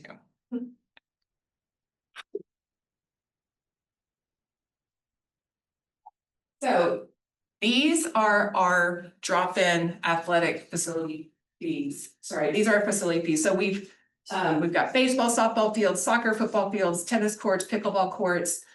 We didn't have a fee for pickleball and tennis courts, so we've added a fee for those. And then we've increased slightly our field rates. And then our memberships. Our memberships right now are incredibly affordable at $12.75 a year. Call that laughable, but. Yeah, so we're gonna call it incredibly affordable. We're gonna bring memberships. So obviously, that is an area where we can see some improvement in kind of narrowing that gap of cost recovery. Since the addition of the fitness equipment, I think that at the last count, we've increased our membership by a couple of hundred people. So people are really seeing great value in that, and so do we. So, and right now, if you are, so our senior center, you can be 50 and above. I know 50 is, I'm 50. I don't consider myself a senior, but I can go to the senior center at 50. But right now, if you are 50 years old, your membership applies to both centers. So TE Harmon Center and IPRC, you can go to both for that one low price of $12.75. I sound like an infomercial. But we're going to divide those out. We're going to create a membership you can either be a membership of the recreation center or the senior center, or there's a dual membership card that we would now be offering that provides a 20% discount of. So our Imperial Park Recreation Center, which is now $12.75, we would increase that to $50 a year for the first year, and then you would see it increase. Our TE Harmon membership would go from $12.75 a year to $25 a year, and then would increase from that. And then, of course, you'll see our dual membership that we talked about. Lunching. What is the current split of resident and non-resident, approximate split? So because our non-resident membership is higher, it's $191 a year. I think we have about 15% non-residents. And we looked at that fee, and because we were already meeting our cost recovery goals with that particular fee of $191, we're not suggesting changing it at this point because it's already over 100%, which is over our cost recovery goals. So we would, past the 3 years, continue to increase the membership and step it up. And we are able to offer a monthly, if folks need, a monthly breakdown to pay it monthly rather than at the first time, than once a year. We're always happy to work with folks on that. We are working on a program called Silver Sneakers. We're applying for a program called Silver Sneakers. It's through the AARP, and it allows folks to, through their health insurance, to offset the costs of these programs. It's obviously a very long waiting list because we've been trying to apply for months and we haven't been able to succeed yet, but we're still active to offset the costs for our older residents. The Parks and Recreation Department took over the special event permitting at the beginning of the year. So this is our third-party folks that come in and rent our Crown Festival Park or some of our other facilities. It's even folks that are having big events at Constellation Field. So they all have to go through a special event permitting process. So the Parks Department has taken over this process, and so through that we have seen some gaps where we can look at charging some additional fees for some of the services we provide. Because our goal with special events permitting is that the city is not subsidizing any of that, that any costs incurred by a third-party event, they're paying for those costs and you'll see in the special events ordinance and in the fee ordinance, you'll see there's 100 line items for special events. It covers every single staff member. So if you need a police officer out at a third party event, that event is paying for that. Or if you know, even if you're breaking irrigation or if you're doing something, like all of those costs of those third party events are covered through the special event process and through the permitting. So these are just some additional fees that do it. What's the difference between the first two lines? So the first two lines, so one, the 1,500 is a parking lot. So there are two parking lots at Brazos River Park. Parking lot, we call it A and B. So the first one is if you want one or the other. So the first one, 1,500 is A or B, and the second one is A and B. If there's a benefit to, if you're having an event at the Crown, you know, we have the fair weather parking there. Well, if the weather isn't fair, you need somewhere else to park. So a lot of folks will rent our parking lots in Brazos River Park. And we didn't have a rate for that previously. But we want to be, if we're inconveniencing our other users and you know, we're getting them for their event, we want to make sure that we're charging.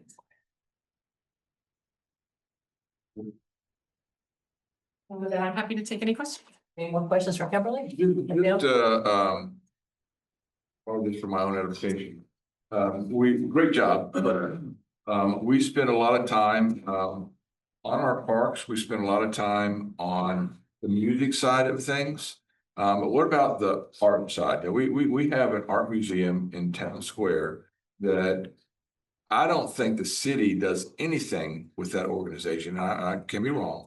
But have we considered partnering with them and you know, making the arts not just music or not just painting or sculpture or whatever, but doing a combined all types of art?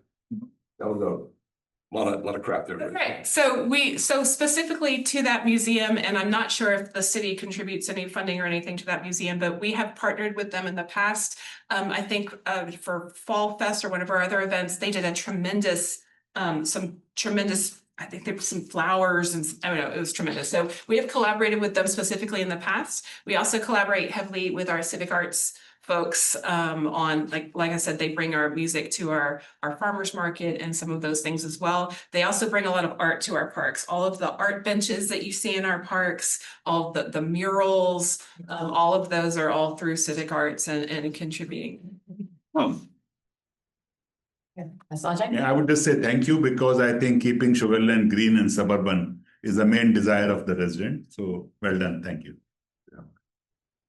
Mike? Yeah, it just, the one point earlier, the 4 million, you know, visitors, you know, there's data behind where they're all going afterwards. And that's a huge economic driver for the city. The amount of, you know, one point I looked at the mountain bikes and like, you know, the buffalo wings and all the restaurants where they all went afterwards to eat and have their drinks. But also you saw this big emphasis on internal staff doing stuff for efficiencies, collaboration with other departments. All of this has happened while we're currently holding probably about 8 to 9% of the staffing in this department under review. And so this has all happened while that is going on. And that takes leadership. Because it's easy to shut down in situations like that. So our director, Kimberly, I believe best in the country, William and Brianna, phenomenal. This takes leadership and I want to commend them because they're doing a phenomenal job and all the other departments supporting them. Just really proud of the work they're doing. Great job. Okay, thank you, Kimberly. So now we're going to take a 10-minute recess and then we'll be back for planning and development services. Okay, we're going to reconvene the meeting and Lisa Meyer is going to kick us off on planning and development services. All right, good morning, everyone. I know I've got big shoes to fill after Kimberly and Herc's presentation. So let's talk things about permitting and inspection. So I know it's got the same ring to it. I know, exciting. But really just wanted to start out with a brief kind of glance at the Planning and Development Services Department. We are 3 separate divisions, but work very closely, obviously, together throughout the development process for our customers. We have our development planning group, which is focusing on the zoning administration, the administration of our development code, subdivision regulation, those types of things. We have our permitting group, which is down here on the first floor. So they're helping folks start their permitting process and making sure that they are moving seamlessly through that process. And then lastly, our inspections group. So they're looking at everything from construction that's happening on the ground, rehab, those types of projects on the private side.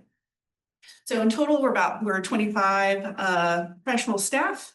And just kind of wanted to hit on some of the highlights of the volume and the type of group.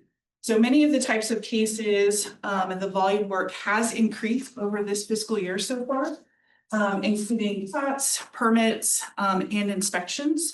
Likewise, the fees that we've collected for these services has also increased. So, and that's resulted in about 4.2 million to the general fund. And as part of that, we started tracking what is the actual square footage and the kind of impact of the services we provide. And in total, about over 492 million in construction valuation for commercial construction alone. We have seen some decreases in some areas, including for walking customers, and we're kind of attributing that to just everybody is now getting more familiar and utilizing all of our online capabilities to start there and go through the process. So kind of jumping into some of the achievements that I wanted to highlight for this past fiscal year. So we're very proud of our turnaround times for plan reviews within the department. Our average for turnaround times on plan reviews have been faster than what we kind of set as our service level expectations. We're very proud of that. We understand really that the faster we can that process, the quicker they can get those projects going, and there's value on the ground for our community. Also, in turn, since we have tried to streamline and make sure our processes are efficient as possible, we also have seen our customer service ratings have also improved. That I think also is attributed to a lot of the enhancements that we have done to help streamline and make it as clear and efficient as possible for all of our online processes. We implemented what we call express permits, those permits that do not have to go through a review. You essentially apply, pay, and you can move on to construction and calling for inspections in some cases. For those areas that we do need to review, again, as I mentioned, making sure that we're moving people through those processes and very efficient. So both in our permits and inspection side, we've seen our customer service rating has increased just under five stars for permits, and inspections consistently given a rating of excellent. We also spend some time out in the community because we also do a fair amount of education to our contractor and homeowner community. We want to be seen as a resource, not just the heavy hand that's coming in to regulate the development that's happening here. So spending time out, such as National Night Out within the community. And then also with some of the enhancements and tools that we have started, for example, with like the inspection tracker, or some of the other tools, we're noticing, another example is virtual inspections. We're noticing we need to get out into the community, goes directly to our contracting community to make sure they're aware of these tools and that they can start using them and finding the efficiencies in them as well. Well, 4.9 rating on permits, I think is really high, so that's yeah, congratulations. Thank you, yes. That is just, It just, I mean, for those that have been on council a while, you remember a couple of years back where this was the #1 complaint. Exactly. And Lisa's leadership and a lot of people's leadership, we were the first city in the country to actually evaluate our service in real time and using actually an artificial intelligence engine to determine like if there's trends or if there's or whatnot. And this also is driven by staff, right? It takes people, but this 4.9 was not by accident. It's not what it would have been 3-4 years ago. And tremendous job. Yeah. Great Yeah. job. Proud of the improvement in that area. So kind of focusing on our inspectors, over the last few years, we've kind of had to take the approach of growing our own. This is a very challenging field from a standpoint of getting certified, ready to go, experienced inspectors. And so we took the approach, and we're very fortunate to get additional funding in the last fiscal year budgets in order to train new inspectors to join our team. That has resulted in numerous certifications that they are able to bring that knowledge directly to our customers. It also has resulted in an improvement in the ISO rating, which is the Insurance Services Office rating, which also can have a direct impact on homeowners and the insurance premiums that they are charged by their insurance companies. So again, kind of a direct impact in a roundabout way to our homeowners for having those certifications and qualified staff on. Lisa, on this note, we had some complaints about the time it took to get inspections done. Has this helped us achieve a smaller time or timeframes? So we are very proud that if you request an inspection for a particular day, you're getting that inspection on that day.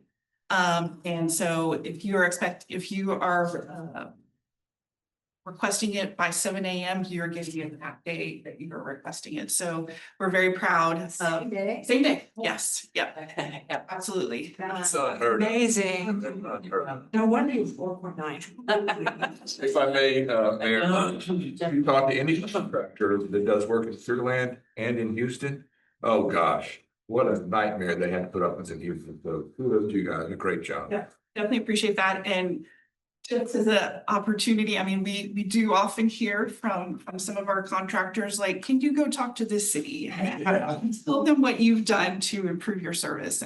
So that makes us very proud that we've done something great. So thank you. And then lastly, jumping into one other achievement is really supporting our redevelopment efforts as a city. So specifically with the Lake Point Redevelopment District, recognizing that we need to make some amendments to our subdivision regulations within our development code to support that type of development pattern. And really will hopefully support other types of development across the city as areas redevelop. So in terms of the efficiencies that we are implementing, that you see as part of a change from the FY25 to FY26 budget, really took that opportunity. And as Brian mentioned, we did eliminate 2 FTE positions from our department. And really as part of one of that resulted in an opportunity, and thank you to Jessie Lee and her team. We share space on the second floor here at City Hall, and she was like, we can help with some of the administrative support. Some of that, some of the managers and assistant directors are taking that on. But at the same time, she was like, we can help in some other areas as well. So really appreciate that kind of partnership and sharing a resource to provide that support. For virtual inspections, we were utilizing a software that we had purchased as an annual fee, and working with our IT group, we were like, how can we do this in a different way? And they were like, there are different alternative platforms you can use that are free. And so we have as part of the virtual inspection. So continuing to grow that program, but utilizing a free platform for it. And then for you may not know, but for planning and zoning, we do provide packets to them, and we have couriered them. We were recognizing that we could do that in a different way. Obviously, there's digital capabilities through our agenda management software. And then also if there is just a need for a hard copy packet, then inviting them to pick one up, and we'll make that available. So just looking to see how we can do things differently. There's obviously a cost savings here, but also a time saving for staff as well. And then just other general operating supplies, which total about $160,000. So as mentioned, we are proposing and recommending some different fee updates. As you probably have known, permitting and inspection services, we collect those services, as I mentioned, $4.2 million to the revenue general fund this year. We look for the opportunity to see how we are providing services and how we're covering those costs. And opportunities arose for some restructuring, a few increases, and a recommendation on some new fees. Really, the goal here is clearer fee calculations, greater consistency across how we're structuring our permit categories, and then overall just a streamlined process for our applicants as well. We did have the opportunity to review these with the Finance Audit Committee in June this year. So from a standpoint of the adjustments for the restructure, looking at our commercial electrical and commercial plumbing fees, we are recommending that we shift from a checklist or very detailed itemized style type of fee structure to a value-based, valuation-based fee schedule. So this would be adjusting the base fee to make sure that we're covering those minimum number of base inspections that we do, but then also adjusting for any additional valuation, which typically aligns with a larger, more complex, and then requires more inspections as well. With that adjustment, we would also look to adjust our commercial mechanical fee, which already is a valuation based, but again, for that consistency across all of the categories, aligning the base and increment with the commercial electrical. In terms of a fee increase for our after hours inspections. So this is a request to complete an inspection either outside of our normal operating hours, which is 7:30 a.m. to 4:30 p.m. So this is anything before 7:30 a.m. or after 4:30, and then on weekends as well. We have seen an increase in the number of these after hours inspections. We've done about 93 so far, but there's only about 23 last year. So we attribute that, I think, to people trying to beat weather or just really tight timelines in the construction process. And so they're wanting to get those house inspections. Thank you. Lisa, we have new developments like Rye Hills coming in, and we also have, possibly Imperial and Lake Point. Are there fees associated with those developments that staff has put a lot of time in? So specifically for the Rye Hill infrastructure, there was a set schedule in the development agreement that was established for those types of inspections. For any of the private vertical construction, we are doing some minimal inspections, but for the most part, because they're in the ETJ, we wouldn't be inspecting the residential components, only mainly the commercial, which is pretty limited in that development, for example. Yeah, but they would, if we are inspecting, we are charging them the fee. That just sparked something. So we don't do inspections vertical in the ETJ, even though we anticipate one day annexing that. In this particular case, it was a negotiated element. We will inspect the model homes and then any commercial or non-residential. But specifically for the single family, we are not. Does anybody? It is rare. Yeah, it is rare. Okay. And we're gonna annex that one day. Yeah. No, but just one comment. I think I heard that one of the reasons they are waiting to be fully developed before annexing with us is they want to at least not have that being subject to the inspection. That's the reason I asked the question.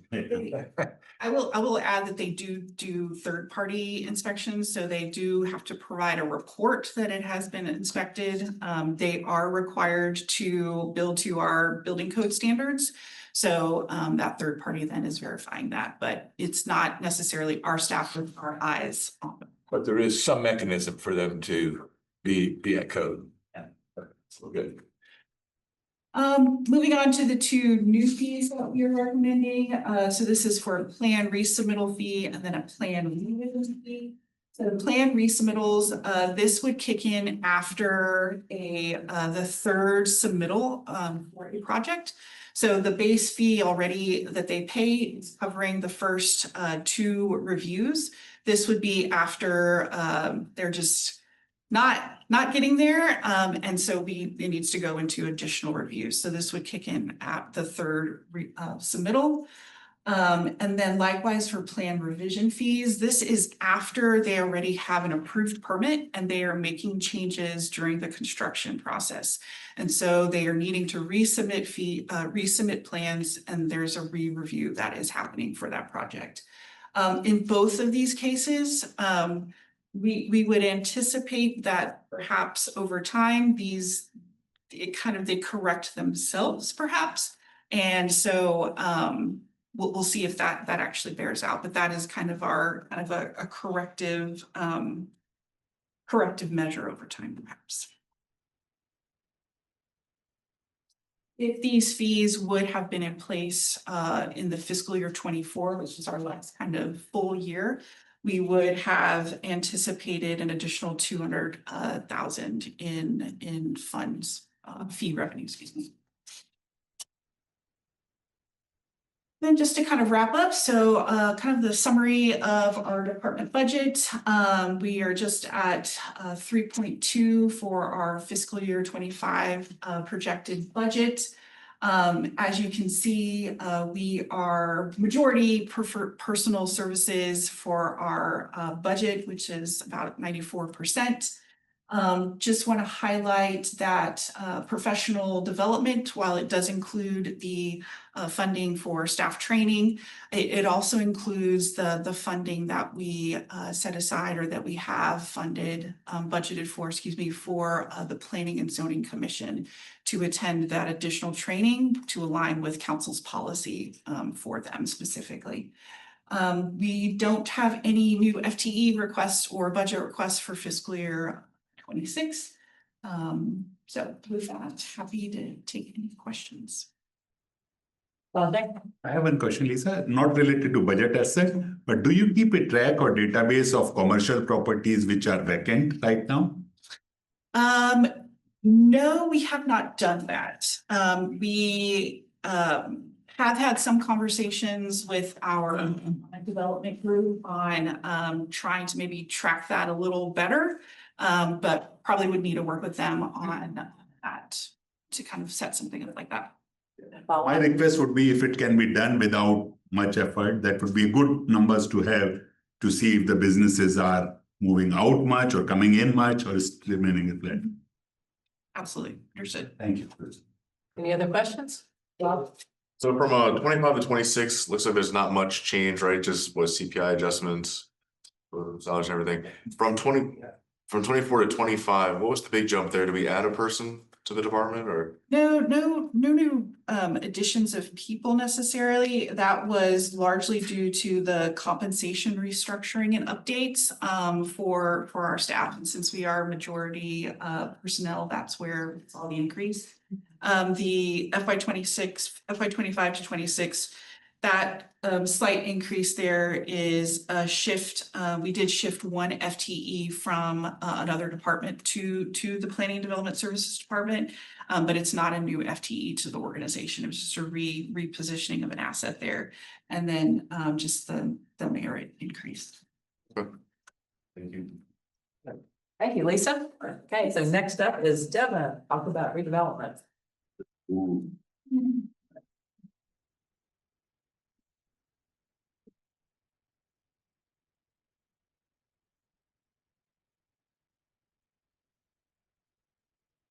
Good morning, everybody.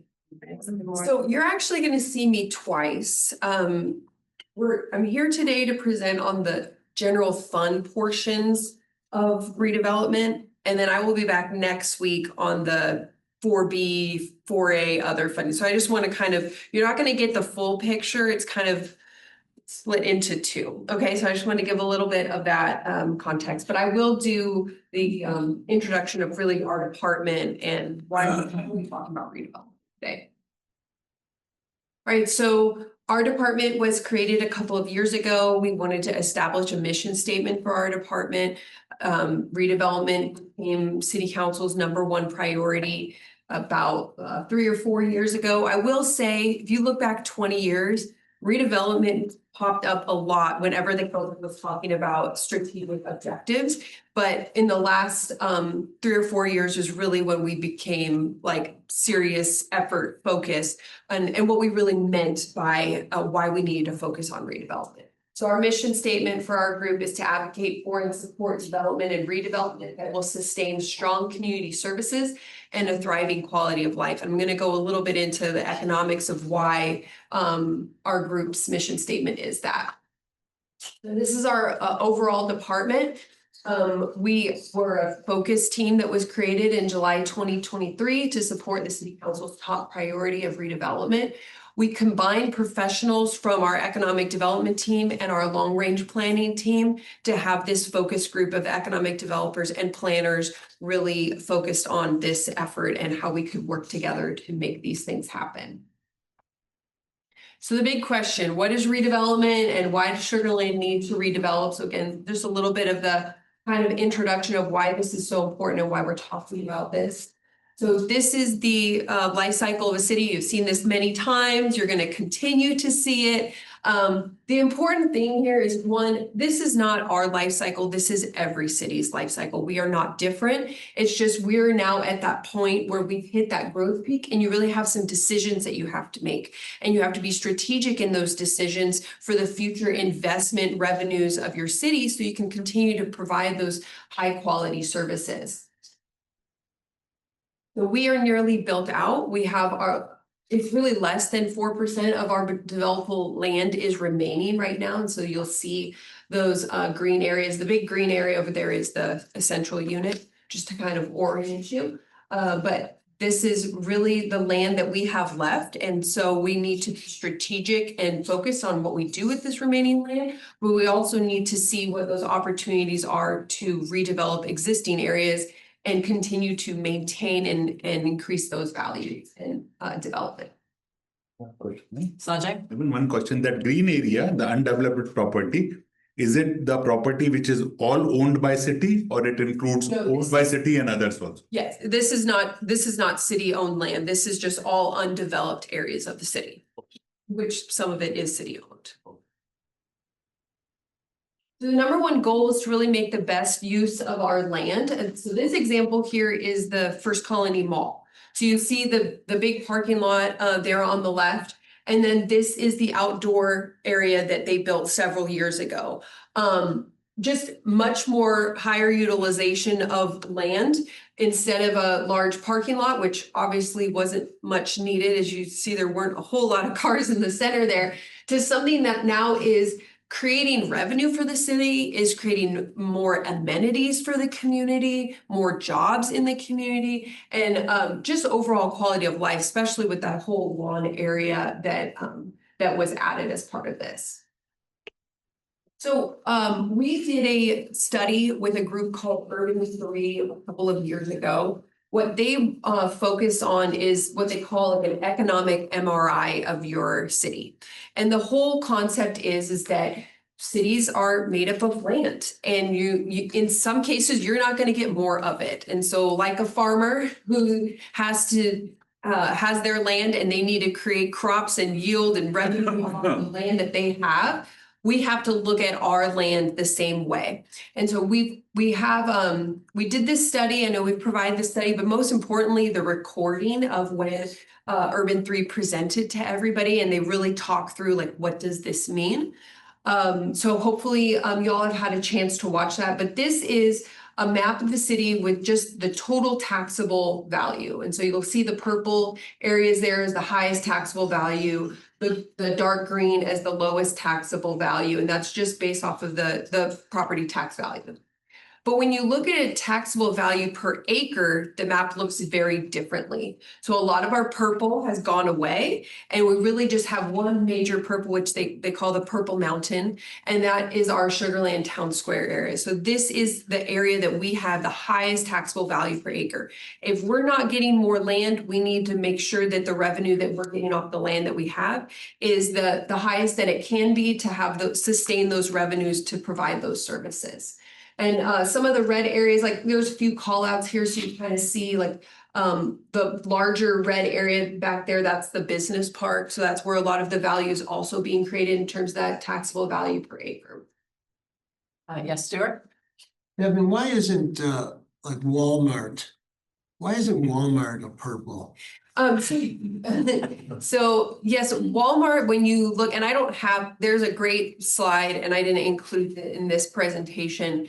But again, it's looking at your revenue and based off of your land. And so if you look on paper, Walmart's creating a lot of sales tax. But if you then do that division by the actual acreage that they are taking up to create that sales tax, it's not as great of a value per acre as it is here in Town Square. So it's just about, they've got all that parking, and I know that the big box stores, they want that parking and need that parking, but it's also not creating revenue. So you're just getting it just off of that sales tax. And the Walmart buildings are not, I mean, they're not built to be a high quality building as it is. So it's not going to be creating a lot of value. I believe actually in the presentation, Joe even talks about how they build it for only a certain lifespan and really for it to depreciate after that. And that's part of the business model, right? Stuart wants us to know the Purple Mountains in District 3. Sanjay? Yeah, so the taxable value is both property value, sales tax, and any other tax which we collect. Yeah, this took into account property tax and sales tax. And sales tax. Thank you. And so as part of this study, one, just wanting to look at, what is our taxable value per acre? Where is our value coming from? But also looking at it from a redevelopment strategic investment standpoint. So when we did this study a couple of years ago, we gave Urban 3 these 3 areas that were main focuses for us to be redeveloping. And we also gave them kind of the what is the highest and best use proposed land use types that would happen on these places. So we have Central Unit, Lake Point, and Imperial. You'll see the Central Unit, the acres developed is 48%, much lower than the other 2. That's because the Central Unit site is going to have a lot of detention. And so again, these assumptions were, you can't fully build out on all the acreage there at the Central Unit. So all of those scenarios were put into it. And then these numbers were based off of comparisons to similar land uses already in our city. Like they weren't taking, the average price of a home in Arizona or whatever. It was in Sugar Land using the existing values that we already have here, plugging that into the scenarios of what these sites were supposed to develop at. And this is how they came to all the numbers. So Central Unit at fully kind of building what the scenario was for that to be, the total property and sales tax revenue, 1.4 million. Lake Point, for 90% of the developable acreage, for a total taxable value of 491 million. And then you'll see those value per acre of 6 million for a total property and sales tax revenue of 4 million. And then for Imperial, you have the 73% developable total value per acre at 14 million and the total property and sales tax revenue of 4.5. This total, again, this is at full build out when it's completed. But the point is that when we're just talking about 2% of our land and making these redevelopment and investments, we're actually generating $10 million more for our general fund every year in order to continue those level of services. Devin, real quick, the bottom line, that in just Central Unit, 1.4 million, is that per acre? The 1.4 million is the property tax revenue for the year. For Lake Point, is that including, so I see the sales tax revenue, is that including what's already there, like the Whole Foods and everything else, or? No, this was just focused on the acreage for the redeveloped acreage. It wasn't including the Whole Foods shopping center area. Then they scrap the retail and they're just doing. Yeah, so again, these were done a couple of years ago under the scenarios, which at the time was PCD's proposal. So that's what these numbers were. We've actually talked about having them redo them under the current concept, but we haven't initiated them to redo that analysis yet. But that is something that we've talked about recently. And did you have a question? No, my question was the same because I thought the commercial was scrapped for that 4 million of sales or X amount of sales tax. Yeah, and we had to create some scenarios, right, to generate this, but the point being of this is still only 2% of our land, and having these redevelopment opportunities and really more density in these areas, that this is the type of revenue that we can create without more burden on our systems, whether it's fire and police, sewer, water, those types of things. Like for Lake Point, for example, we have the capacity for that. There, if there was gonna be more density than what is currently proposed and that they're doing, there might need to be an upgrade to a lift station, but beyond that, like we have the capacity for these things to happen. So there's not, it's not like we're building out and needing to create more facilities or systems or pipes in order to service these things. Okay, so trade-offs. This is just so important when we're talking about redevelopment. It is not easy. It is not easy. From that you're dealing with an existing site that maybe, you know, the sewer line was built that way because of what was originally built, and now you want to build something else, and that sewer line's in your way now and you need it to move. It's just more complex. You're having to deal with a built environment. You're having to deal with neighbors that maybe weren't there before. But in terms of the finances and kind of looking at our city and that we're not having opportunities to, you know, really grow out any further, there are decisions that we have to make. And so the most important thing, and this was a visual that I saw a few years ago, and I just thought it was a great way to really demonstrate that, you know, we're not going to be able to have stable services, low taxes, and low density. That scenario just does not exist when you get to this point of what we are in our life cycle as a city. And so there's going to have to be trade-offs, and there's going to have to be choices that we make. If we want stable services, but we want to maintain those low taxes, then we're going to have some more density to create that revenue and value. If we want low taxes and low density, then we're going to have to start talking about those service cuts. And if we want low density and stable services, then we're going to have higher taxes in order to maintain those stable services. I think that this is just a simple way of like, we have decisions to make, and there's opportunities, but we have to work those levers as we move forward, because we don't have the options of continuing to build out and have those major increases in revenue that you have when you're in that early stage, rapidly growing. Ron? Just to question these assumptions, if this were true, wouldn't cities have the lowest taxes, not the highest taxes? What do you mean? Well, for stable services, right? If there's less density, you're expecting higher taxes. And I get that to some point. But then if you increase density to a certain level, you'd expect taxes to go down. But generally cities have the highest, dense cities have the highest taxes, right? You're talking about like a Houston or something like that? I think that there's a lot of other factors that probably go into whatever decisions that they make about how that they're providing services, and those are, I don't think I can kind of comment on every individual cities and how they've made it. But the point is that as cities develop over time, you get to a certain point that you're not having these major growth impacts, but then your infrastructure starts to age. You have those maintenance costs that continue to increase. You have to now replace the pipe, and you're not having those really big growth in revenue in order to pay for this level. Okay, so supporting the city's strategic goals, just kind of highlighting that redevelopment is one of our strategic all-in initiatives. It was one before we did this latest update as well, and so it's continued. These are the 5 objectives that we have as part of our redevelopment all-in, that we have obviously projects, programs, tasks under each of these, but these are just the main 5 buckets that really highlight all the major things that we're focusing on. So the number 1 being that we want to foster a commercial and residential redevelopment environment. This goes to making sure all of our codes and regulations are not barriers for redevelopment, but are actually allowing for it to happen or making it easy for it to happen. It's also part of incentives, and I'll talk about Great Homes in a minute. And we've also have the retail refresh program.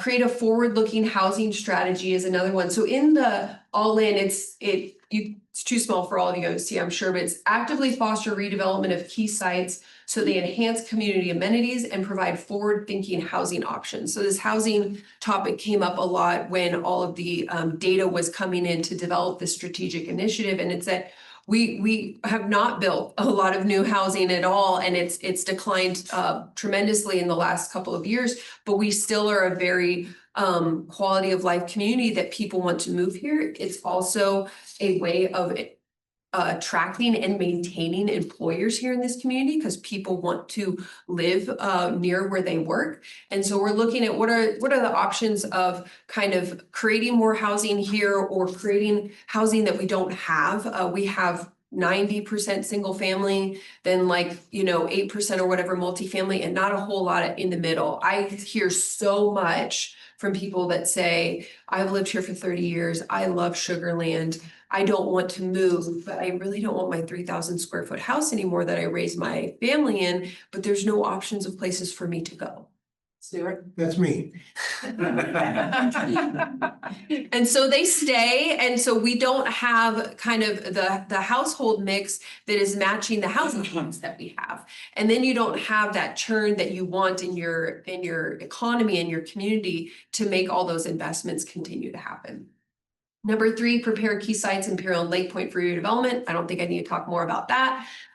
Number 4, build partnerships between innovative developers and community. So when we're at this redevelopment stage, we're probably going to be needing different developers that have expertise in that redevelopment or those different development types that wasn't what built Sugar Land 20 years ago. And so really being able to develop those relationships, get Sugar Land out there of what our reputation is, and these are the opportunities we have here so we can get that business model and that expertise happening in Sugar Land. And then number 5, communicate value proposition of redevelopment. Just really, like I was talking to all of you about the urban 3 of why this is important. This is important because we need to continue to generate revenue here so we can maintain those high quality services that we all know and love about Sugar. So some of our fiscal year 2025 accomplishments, what we have coming up for 2026. And again, this is just focused on the general fund portions of redevelopment. So Great Homes is really one of the 2 main expenditures that we have from the general fund related to our redevelopment initiatives. Great Homes is not able to be funded by any other funding source, which is why the commitment was made to fund it out of the general fund. For the 3-year total, we've been doing it for 3 years now. Over 300 homes have participated with a value of over $5 million in improvement. So having this program has really enticed people to make those investments in their home. And the important part is that we're reinvesting in our existing housing stock. We're staying relevant, especially when so much of the county is building new housing. Being able to reinvest in our existing housing stock and keep it relevant and quality is really important. Of that 5 million, or 770,000 has been reimbursements for us. So that's really the main highlight that I wanted to give it. Is one of our main metrics for this program is that private to public investment. And you'll see in 2023, we started with 5 to 1. So for every $1 of city dollars, there was $5 in private investment. For 2025, we got that to 8 to 1, and it's increased over time. And so I think that we've really been able to show that return on investment of incentivizing folks to do this and the investments that they're making in their homes. I've got some pictures here and some testimonials. This is the Lopers, they're in the hill. And if you haven't seen on sort of Facebook and our other social media stuff, we've done some great videos and reveals. I think Mrs. Loper is probably our best spokesperson for Great Homes. She just talks so much about I tell everybody, well, my city has this, and you should ask your city about yours. And so we've just had some really great participation. We do a survey after each year and the participants respond. And so 87% of our participants said Great Homes influenced their decision to do a home improvement project. And then some of these Great Homes, this is a good program that would keep our property value going up. Thank you very much. So just so much really great, good, positive feedback that we've had from this program. Here are a couple of case studies. Just to kind of give you a flavor of some of the stuff that's done. So that first one, all the window replacement that was done, it was a total project cost of 25,000. Our reimbursement was 1,100. So for every $1 the city invested, the private owner invested $22.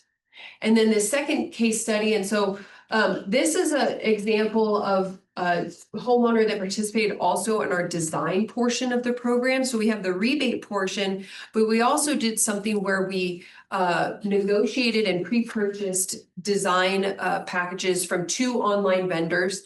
And folks could then apply it and get a design voucher and basically get these online designs.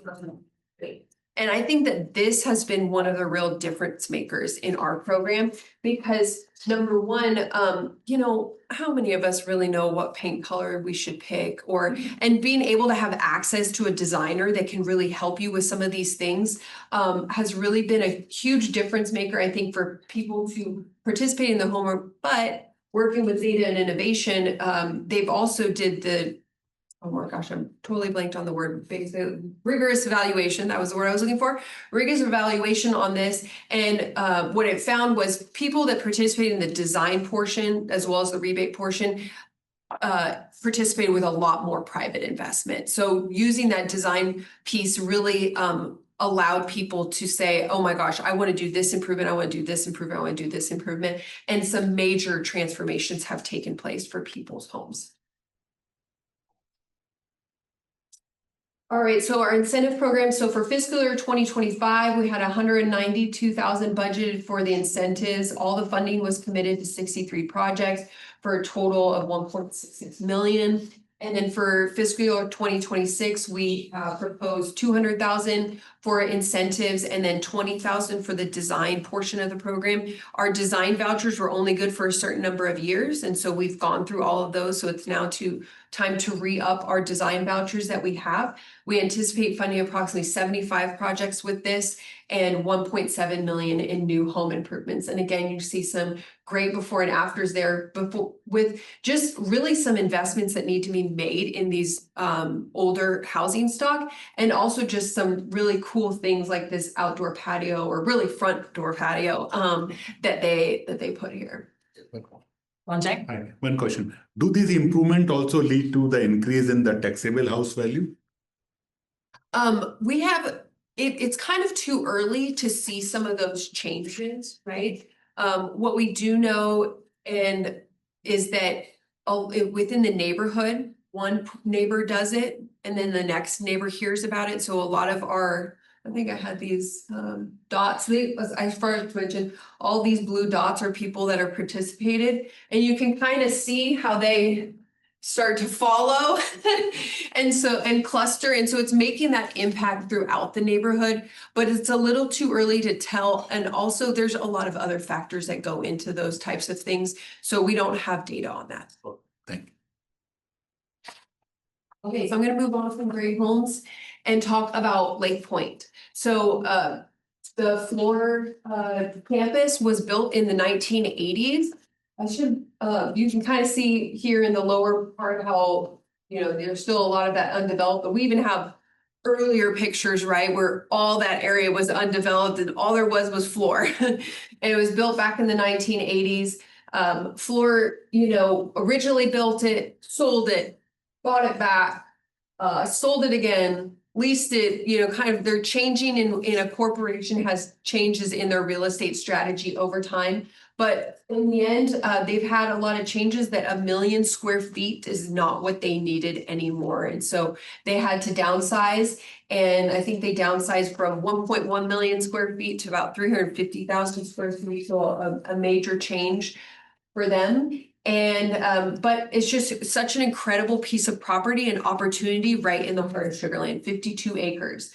And one of the things about this is, we've been anticipating this and we've been trying to make sure that we were prepared for when that time came that we were ready for redevelopment. And so we worked on the zoning code to make sure that everything was ready from that standpoint. We had prior projects where incentive negotiations had started. And so when it got to the point that the owner was ready to sell, we were in a really great position to be able to say, this is what we're willing to offer because we really want this site to be redeveloped and we didn't want it to be sitting vacant for a long time. So Lovett Group came along and through some negotiations and stuff, their proposal is for compact housing, a walkable residential development. We're expecting approximately 1,000 new housing units as part of this, 300 townhomes, urban homes. Those more compact housing types that we don't have in a lot of other places of the city. We have a very small percentage of it. And then up to 700 multifamily. The update on this is that the anticipated schedule is demolition to start September, October. They're working through some of their demo bids right now to really make sure that they've got the best price. And then phase 1 construction could start next summer. And I don't have this picture, but the phase 1 is up this area. So the incentives for this project were the city's investment of up to 24.3 million. The 5.3 reimbursement for demolition is what is coming out of the general fund and what has been programmed in the FY25 budget and in the FY26 budget. And then there is $12 million for infrastructure that also is to come out of the general fund. But this is a reimbursement only when that revenue is actually realized. So they need to put the value on the ground. And when that revenue comes in, then we would reimburse them for that. And then $7 million for purchase of civic space and parkland that was funded through the 4B. So I just want to highlight here the general fund portion that we're talking about is really that 5.3 for demolition. Suzanne? Thank you. Devin, you know, this seems for some people so excessive and so outrageous, but can you talk about how this is very common for many other projects we've done in the city? So example for other developments that we've done incentives for and why it's important. Yeah, I would say that, you know, this is not unusual. I mean, maybe the framework of it is a little bit different, but that's because this is redevelopment and not development. There's plenty of examples throughout the city where we've done infrastructure reimbursements. We did a TERS here that was infrastructure reimbursement. The only thing is that we just didn't do a TERS in this situation. We did something just much more simplified. Rules have changed when it comes to TERSs and property tax rates, and this was just simpler in that they could wait. We talked about doing a PID, but they didn't want to do a PID. They didn't want that additional assessment on their owners as just a business model and decision that they have in their company and how they do other developments. So there's always different mechanisms by doing the infrastructure reimbursements. You know, it's kind of like doing a cash flow PID really, but we just didn't go through all the legal framework in order to do that. We did it through a development agreement, and we have 2 other cash flow PIDs at the city. Follow up. So we're well aware of the PIDs we have and the time frame. And it's moving the progress of those developments slower. So I'm assuming that some of this is to move it faster and to get it done easier. Yeah, the most important thing is this demolition piece of it all, right? Like that is such a heavy cost on the front end for a project. And the fact of the matter is that building one sitting right smack dab in the middle of the property, surrounded by 30 acres of parking, is just a major barrier and impediment for redevelopment to occur.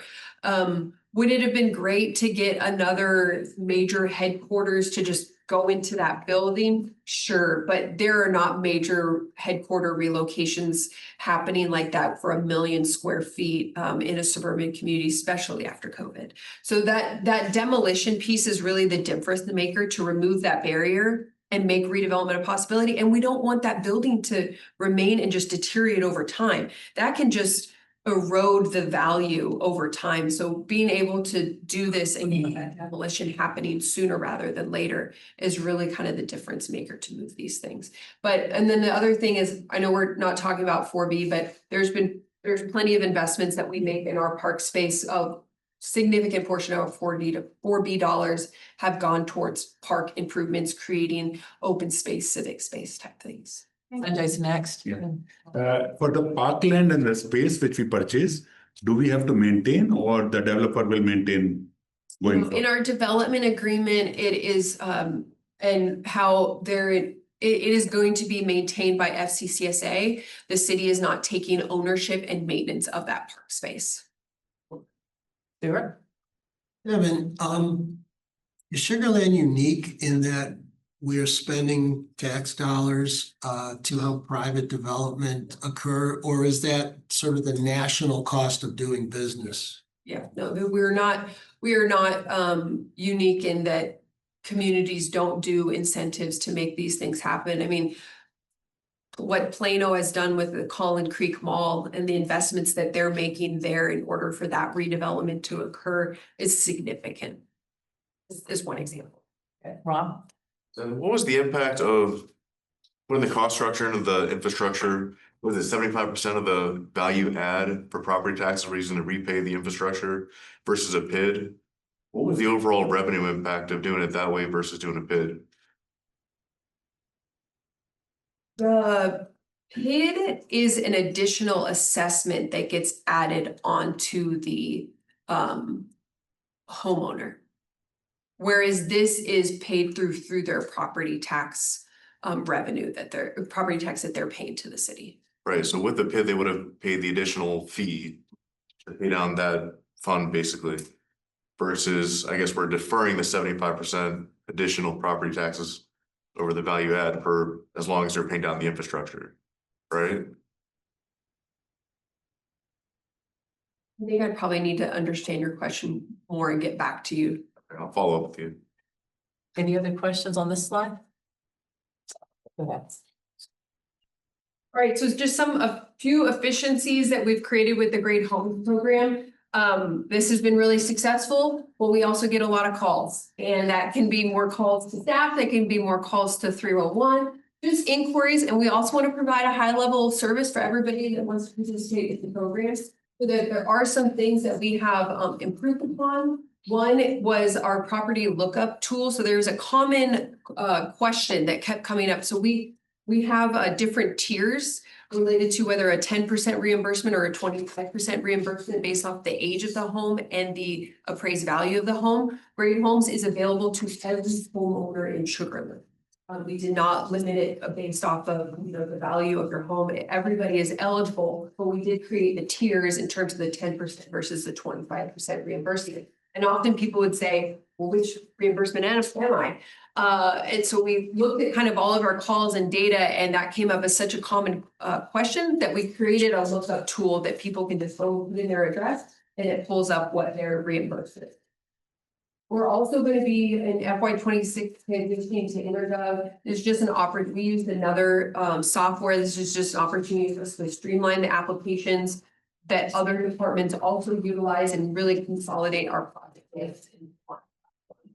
And then when we the first 2 years that we had this program, we did have a consultant contract that handled the compliance of it. And we eliminated that in order to bring all the administration in-house. It does create more work for the staff, but with some of the efficiencies that we've tried to create, we've been trying to reduce those things. And then finally, we have recently, one of our is to create a chat bot, and this is to answer questions. Again, trying to reduce those calls, get questions answered. And so this is Renovate. And hopefully y'all can also utilize it if you get questions up. And then finally, the financial summary and expenditures for our department. So the salaries and benefits is the bulk of it for 1.1 million. Most of those salaries and benefits are reimbursed by the 4B Corporation. And then the professional services, that 200,000, that is the Great Homes Program there, and then some very limited kind of professional development.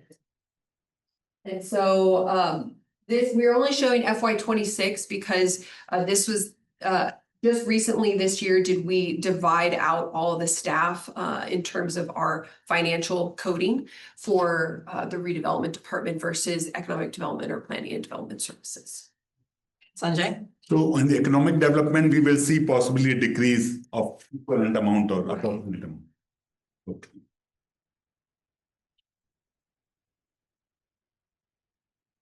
Thank you, Devin.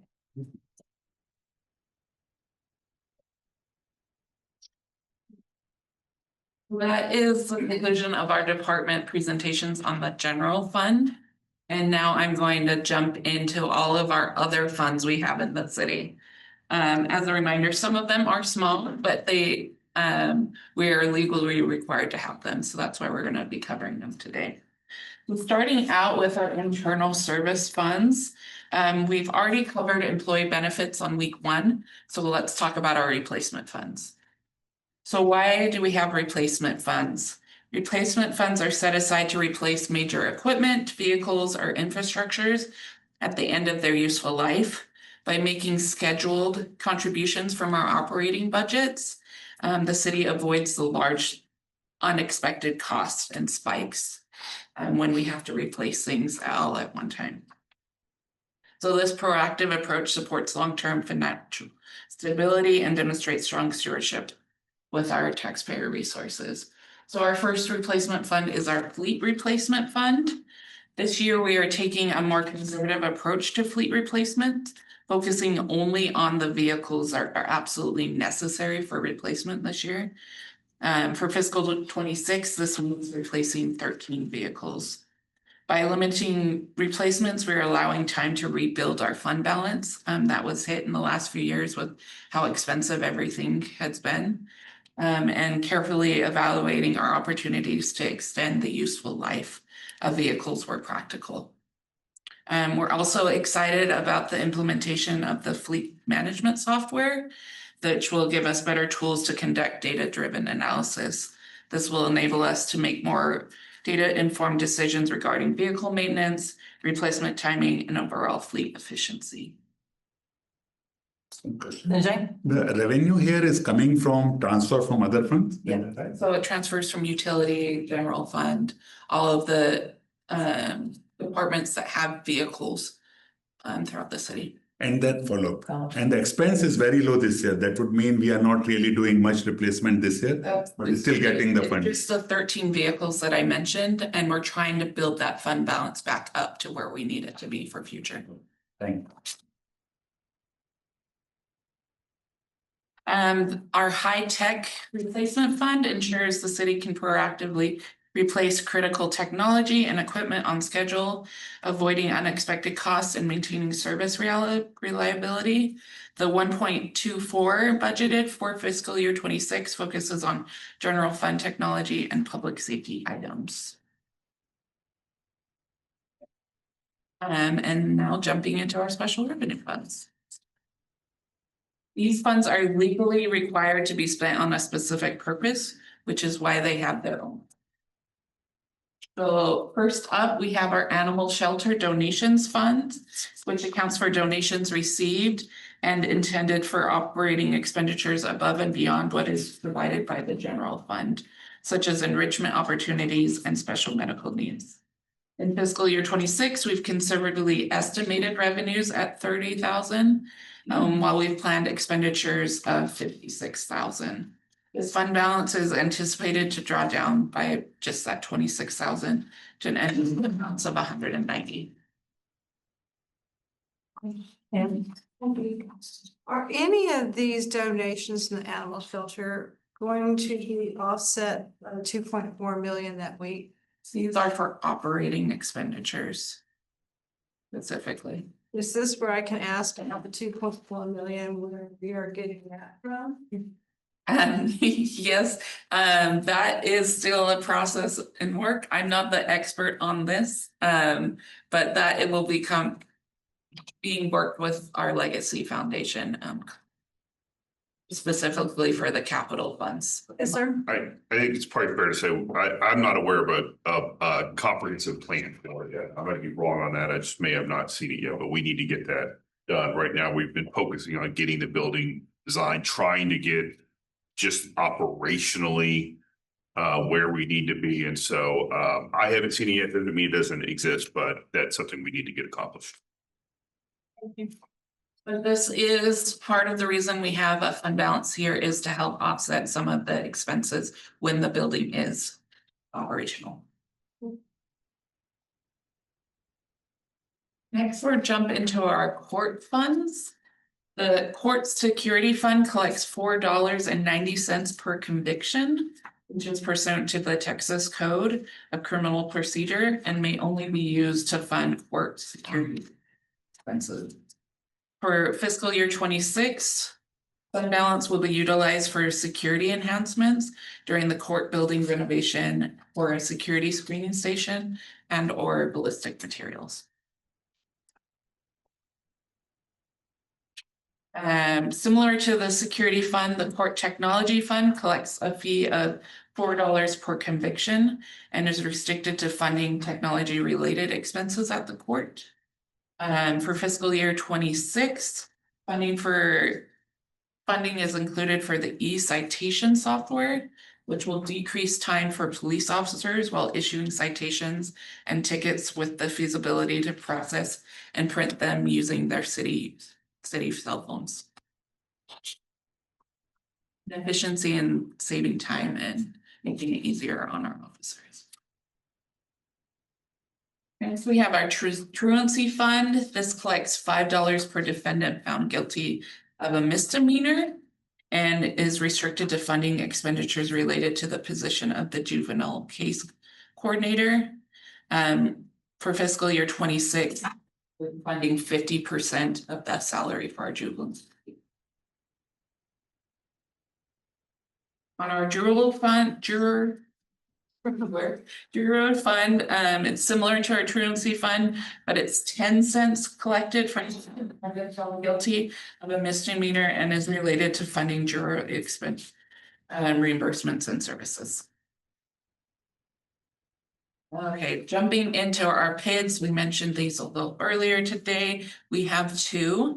The first being our enclave at River Park. This is a 54.5 acre tract with 139 platted lots and collects an annual assessment, which is used to repay debt issued to reimburse the developer for infrastructure. Based off of the scheduled debt service for fiscal year 26 and property taxes the city received from that area, the annual assessment for the tax year 2025, tax year 2025. We have fiscal year 26 and tax year 25, but it's scheduled to decrease to $0 this year. And the debt is scheduled to be paid off in 2034. Sanjay? That interest in the transfer in comes from which fund? It comes from the general fund or some other fund? It comes from both of our funds because it's associated to those property taxes. So property tax goes into the general fund and our debt service fund. And so you'll see a transfer in from both those pieces. And this question is, why did the value go down to 0? Is it just the general? So the special assessment is calculated based off of the property taxes received in that area and the additional amount we need to pay off the debt for that year. And so we received enough value in that area to pay the total amount for that debt in that area from just the property taxes. So the homeowners do not have to pay an additional special assessment fee. Okay. We look 1 year back. So 2024 tax year is paying for this year's debt service. So we know we have enough funding for that. Yeah. So, but that's just for that year. Next year will be a different story. It could be, but the expectation is that as you build a developer, the values may remain high. Unless there's a complete change of what the values would, don't expect it to increase again. Our next PID is our park at Eldridge. This is a 21.4 acre tract of 89 plotted lots. Tax year 2024 was the first year of assessments at the $935 lot. Tax year 25 assessments is also anticipated to stay at $935. And we have seen the development in this area grow much faster than planned. So there could be a change in the assessment next year. As we don't issue the debt until the developer has reached a certain amount of value in that area and for us to reimburse them.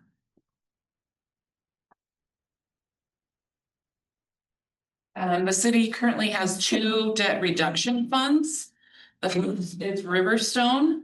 So our Fort Bend Municipal Utility District, number 128, has a strategic partnership agreement with the city, or NSPA, which provides that any out-of-service fees paid by the district for raw or reused water will be deposited into a dedicated debt reduction fund.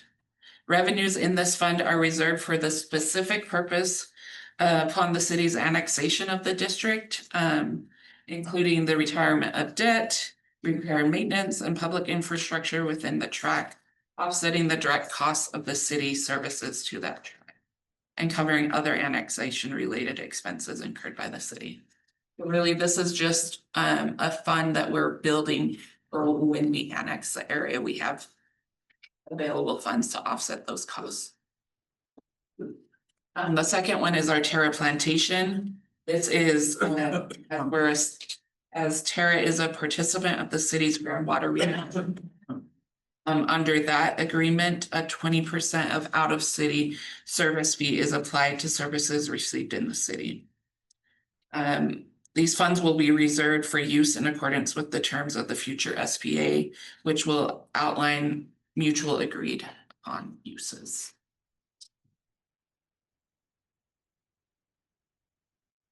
We have 3 law enforcement funds. These are restricted in use and must directly support law enforcement purposes.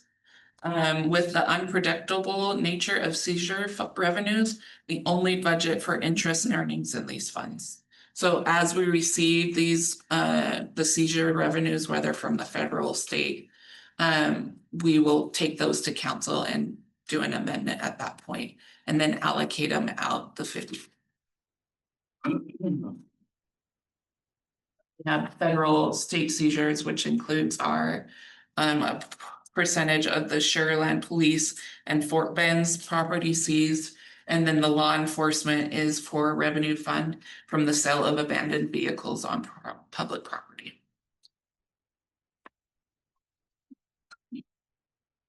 We have our contract policing fund. The city supplements policing services for Greatwood and New Territory community associations through this fund. The fund supports 5 full-time police officers, 2 dedicated to Greatwood and 3 to New Territory, as well as related operating and maintenance expenditures. The city plans to use a portion of the fund balance to purchase 4 vehicles, totaling $380,000 this year. Next, we have our opioid litigation settlement. As part of the statewide settlement agreements from the court, judgments against companies, Texas is expected to receive $1.6 billion over an 18-year period. Of this, $239.8 million designated for the distribution to municipalities and counties. Funds are allocated as received, ensuring that local governments can benefit as a rolling basis. So as the state receives it, then they allocate it to us. And then we do that 50-50 split between police and fire when we receive it. So this will be another one that once we receive it, we'll come forward with an amendment, which is why we don't budget until we receive it.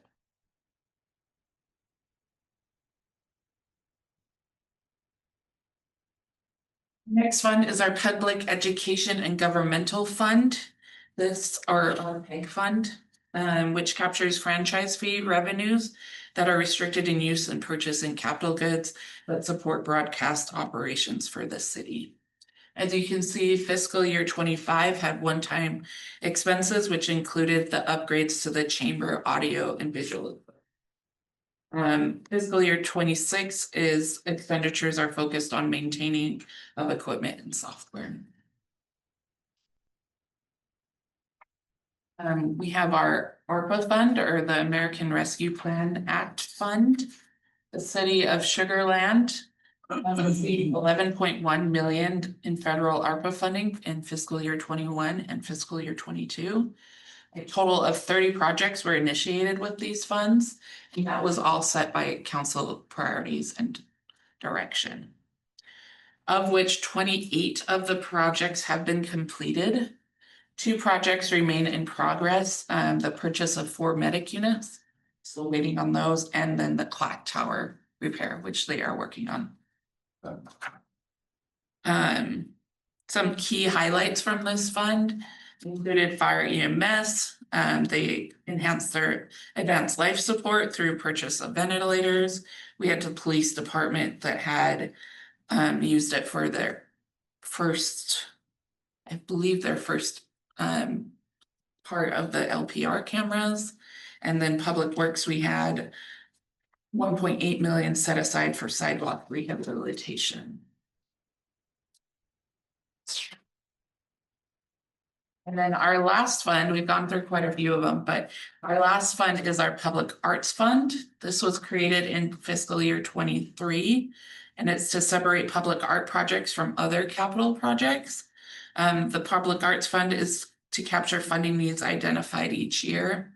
And every year, the art plan is developed to establish a public art projects that achieves the goals that was set in 2026.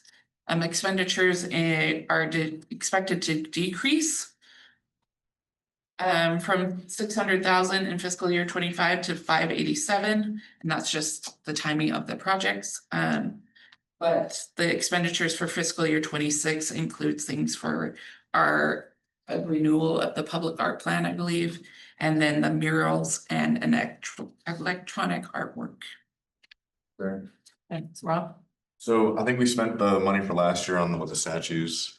For this year, any plans for the upcoming spending for that 250,000? Yeah, so it includes 293,000 for our public art plan. Because the last one we did was in 2016, so we need to renew that. So we have a plan for as we go forward in the next years, but it also includes funding for murals and electronic artwork. And beyond that, I'm gonna have to ask for additional help on answering that question. Okay. The only feedback is I would push to spend it locally as opposed to, outside the state, if possible. Are we spending it outside the state? The statues are so important, right? We have a qualified artist roster. There are artists on it across the nation. For example, the Highlight Bozo art installation that's coming up next month is not a local artist, it's an international artist. So some of that comes along with, the recognition nationwide, worldwide, so.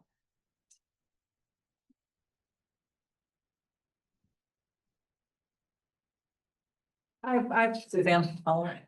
I apologize. I thought you meant we were installing art outside of our city. I go, what? It was sourced from outside the city. Right? I can understand that, but I couldn't understand installing outside of the city. Does anyone have any more questions? Stuart? Yeah, I do, please. I recommend that we have this presentation next year before we talk about the tax rate and whatnot, because the social media abhors an absence of information. And the airwaves or whatever are being filled with speculation. And if we were to put this out exactly in this format, people would understand exactly what we're spending money on. They would understand, like you said, we have the best managers in the entire country. We have a high service, high amenity city. That's why we all live here. I can think of 2 of our neighboring communities with lower property tax rates. And I don't think, we didn't choose to live in those. Most of them have higher tax rates than we do, even if we, I hope not, but even if we end up having to spend the 5 pennies on the general obligation bonds, we will still have one of the lowest tax rates. And I don't think any of us would want to move to one of our other communities that has higher tax rate, because they don't have the same kind of services and amenities that we have. So I think that strategically we should place this ahead of the tax rate discussion next year. I agree. All four workshops should be before the, Right. it will help to explain to people what it is for. Process. Was there any timing on that situation? We had to do that last year?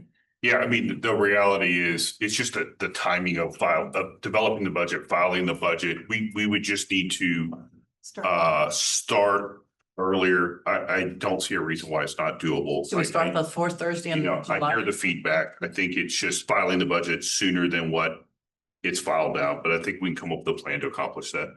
Okay, Sanjay? So just to answer, I think I'm also open to do twice a week. If you want to compress it a little bit, like 2 workshops every week in 2 days. That's possibly one way. I had a request, just a follow-up. I think today there was some very good presentation in terms of each department, how they're doing, public works, parks, etc. It will help us to summarize in a table format where you have each row is each department and the 3 column which you had, which is 24 actual, 25 projected, 26 budget. So we can see exactly where the money is either increasing or decreasing. So the makeup of that 141 will be very clear. Some departments are decreasing, some are stable. If some are increasing for valid reason, then we can explain that to people that these are increasing because of public safety or whatever. So if you can provide a summary, like an Excel table format, that will be appreciated. Stuart? Yeah, one more follow-up question. Mike, is your comp actually $800,000? No, Oh, my no, God. it's not. I actually, no, it's not. And just, you know, for the record, whenever I was selected nationally for this position, I accepted the first offer I turned down 3 of my 5 contractually warranted merit increases of a significant amount of money. And so it's nowhere near 800,000. It's not, it's public record. It's out there. I'll be getting more information to y'all on there. You know, the concept of evaluating a city manager of Sugar Land or a Plano or a Frisco or any of the other competitors. The majority of cities in the state of Texas are cities of 6,000, 7,000 people. So if you want to look at the average city manager pay, you're paying for a city manager of 6,000, 7,000, 8,000. So no, it's not 800,000 by any stretch. Can you please tell us where that number comes from? It's your entire staff. I think I'm hoping that it's just confusion and not malicious. Yeah, it's not one person, it's a group of person. Yeah, that provides support too. Yeah, unfortunately, the way it's listed in the budget, it says city manager. It doesn't say city manager and staff, it's not city It's manager. the department. It's the department. And so, any follow-up questions? Here, if I could, I mean, so I would just say this, that a lot of what you saw today is us, our staff, first in the nation, leading the way. And it doesn't come by accident. Like this council, several years back, said we have to reinvent ourselves, that and challenge us to do that. And every city has the same vision. It's we want to be the city to work, play, shop, like everyone. And that wasn't good enough for this city. And this city changed it to where our vision is we are trailblazers, which you saw today, relentless in our pursuit of good, so that our residents, businesses, and employees can enjoy life better than they could ever imagine. And that no government does that. No government says our job is life better than you can imagine. And if it means bringing whole blood that costs more to our residents so that we can save their lives, if it means that we have a 4.9 on permits when nobody else is doing that, if it means that you're getting an inspection that day, if it means that you have parks that are the best in the region, like these things, it's because our employees are relentless in that. Relentless in our residents by having one of the lowest tax rates in the entire state of Texas, the highest level of services. Our benchmark data shows that our resident sentiment is top. And so these things don't happen by accident. They happen because this council sets that vision. My job is to deliver on that vision, but that has been the vision. And I'm proud of the work that everybody's doing, proud of the work that you see here and will continue to see. But that's what separates us from other organizations. And I do believe we have the best staff in the country. It's not even close. And so I'm glad to be able to highlight that to the public. Thank you, Jim. So absolutely right. Couldn't agree more. The thing that we have to be cognizant of is there are people out there that don't take the time to understand that. All they see is, somebody got a 4% raise, and last year they took a decrease in their pay. So why should they get it? That's all they see. That's all they care about. No doubt. So we have to recognize two things. First, from the meeting the other night, a lot of what you hear is what I would consider be a vocal minority, as evidenced by, the overwhelming support for the bond issue. The vast majority of our citizens agree with what we're doing. But it's that vocal minority that's out there, doing the thing that they're doing. And so we need to make sure we recognize that, try to answer their questions when they can, but don't let that drive what we're doing. We need to stay the course and do what we think is in the best interest of this city, in all citizens, not the vocal minority, not just the vocal minority or otherwise. So, Mayor, to your point, I mean, I've worked here since '99. When Town Square came in, this council was called idiots for incentivizing it. I mean, it was that there were people that came out and just lambasted this council. The council has reinvested in it many times. Well, look at the data earlier. The council does it because it pays off, because there's a return. And so, yes, you get those. Y'all have the hardest job. Y'all have to balance this. You have to look long term, and you have to get the phone calls after a council meeting that none of us in this room have to get. Like, we don't get that. We don't get caught in the supermarket. That's what y'all have to do. It's an incredibly difficult job. and that's the reason they pay us the big bucks. Just a quick comment, as another newbie on this council, I've been impressed with the staff focus on, and your focus on finding efficiencies. And with that continued effort over the next years, I'm sure that's going to continue. I do agree that we can do a process improvement on how we go about this. I agree with what Stuart said on that. So we need to take a look at that. Perfect. We will. Suzanne? Comment, please. It's brought to my attention after our meeting. Someone asked me, Jesus Christ, how much is this 1 cent going to cost a homeowner every year? And I said, the average value is $433,000 for a home in Sugar Land. It's going to cost $95. They go, a month? I said, a year, $7 a month. And they're like, oh my God, I thought you were talking thousands and thousands of dollars for this 1 cent. And I said, it does add up. It does. And for some people, $95 a year is a big deal. But for you and me, it's $7 a month. I mean, I don't know how much this costs because I didn't buy it, but thank you. Because I don't drink Starbucks. But that's this every month. So when we put it into perspective for this once a month, the city services that we would be sacrificing, I mean, in my head, I'm not a mathematician, we all know that. Put it in relation, please. When you're talking $7 a month, giving this up for what we're receiving for city services for 1 cent, it's just phenomenal. And the average household is $433,000. That's the average. A lot of us are in 200. And forgive me, but if you're an 800 to $1 million home, $7 a month or the average of that is put it in perspective, please. Before you start talking about 1 penny, please look at the perspective of what it means to our city and your services. The flip side of that, though, Suzanne, just play devil's advocate for a second. The flip side of that is we still have that responsibility to spend the dollars wisely. Absolutely. We're taking that into account. Like I said last night, even though it's a penny, I don't want to do 2 pennies at one time because it makes a difference. Absolutely. Any other comments? Well, anyway, thank you. Before we go to the schedule, thank you to all the staff again for your presentations. They were very informative. And thank you to the budget committee for the many hours of work that you all have put into this. And on behalf of council, thank you so much to the entire staff for the huge amount of effort you put into cost savings and operational efficiencies. And I really like the interdepartmental collaboration and how you've thought about how you can work differently. And just, I thank you in advance for your ongoing efforts to continue to cut costs and and continue to be financially responsible like we have been. So again, thank you very much. Make a motion to adjourn. No, we've got to schedule now. Oh, okay. All right. Sunday. Guys, before we go to schedule, so. I did want to also highlight that we did do the budget workshops a little differently this year, and we will continue to refine that next year as directed. But we've included an extra hour every session, and these department presentations are new this year to help explain the story better. We have one more. Next week, we'll be focusing on our enterprise funds.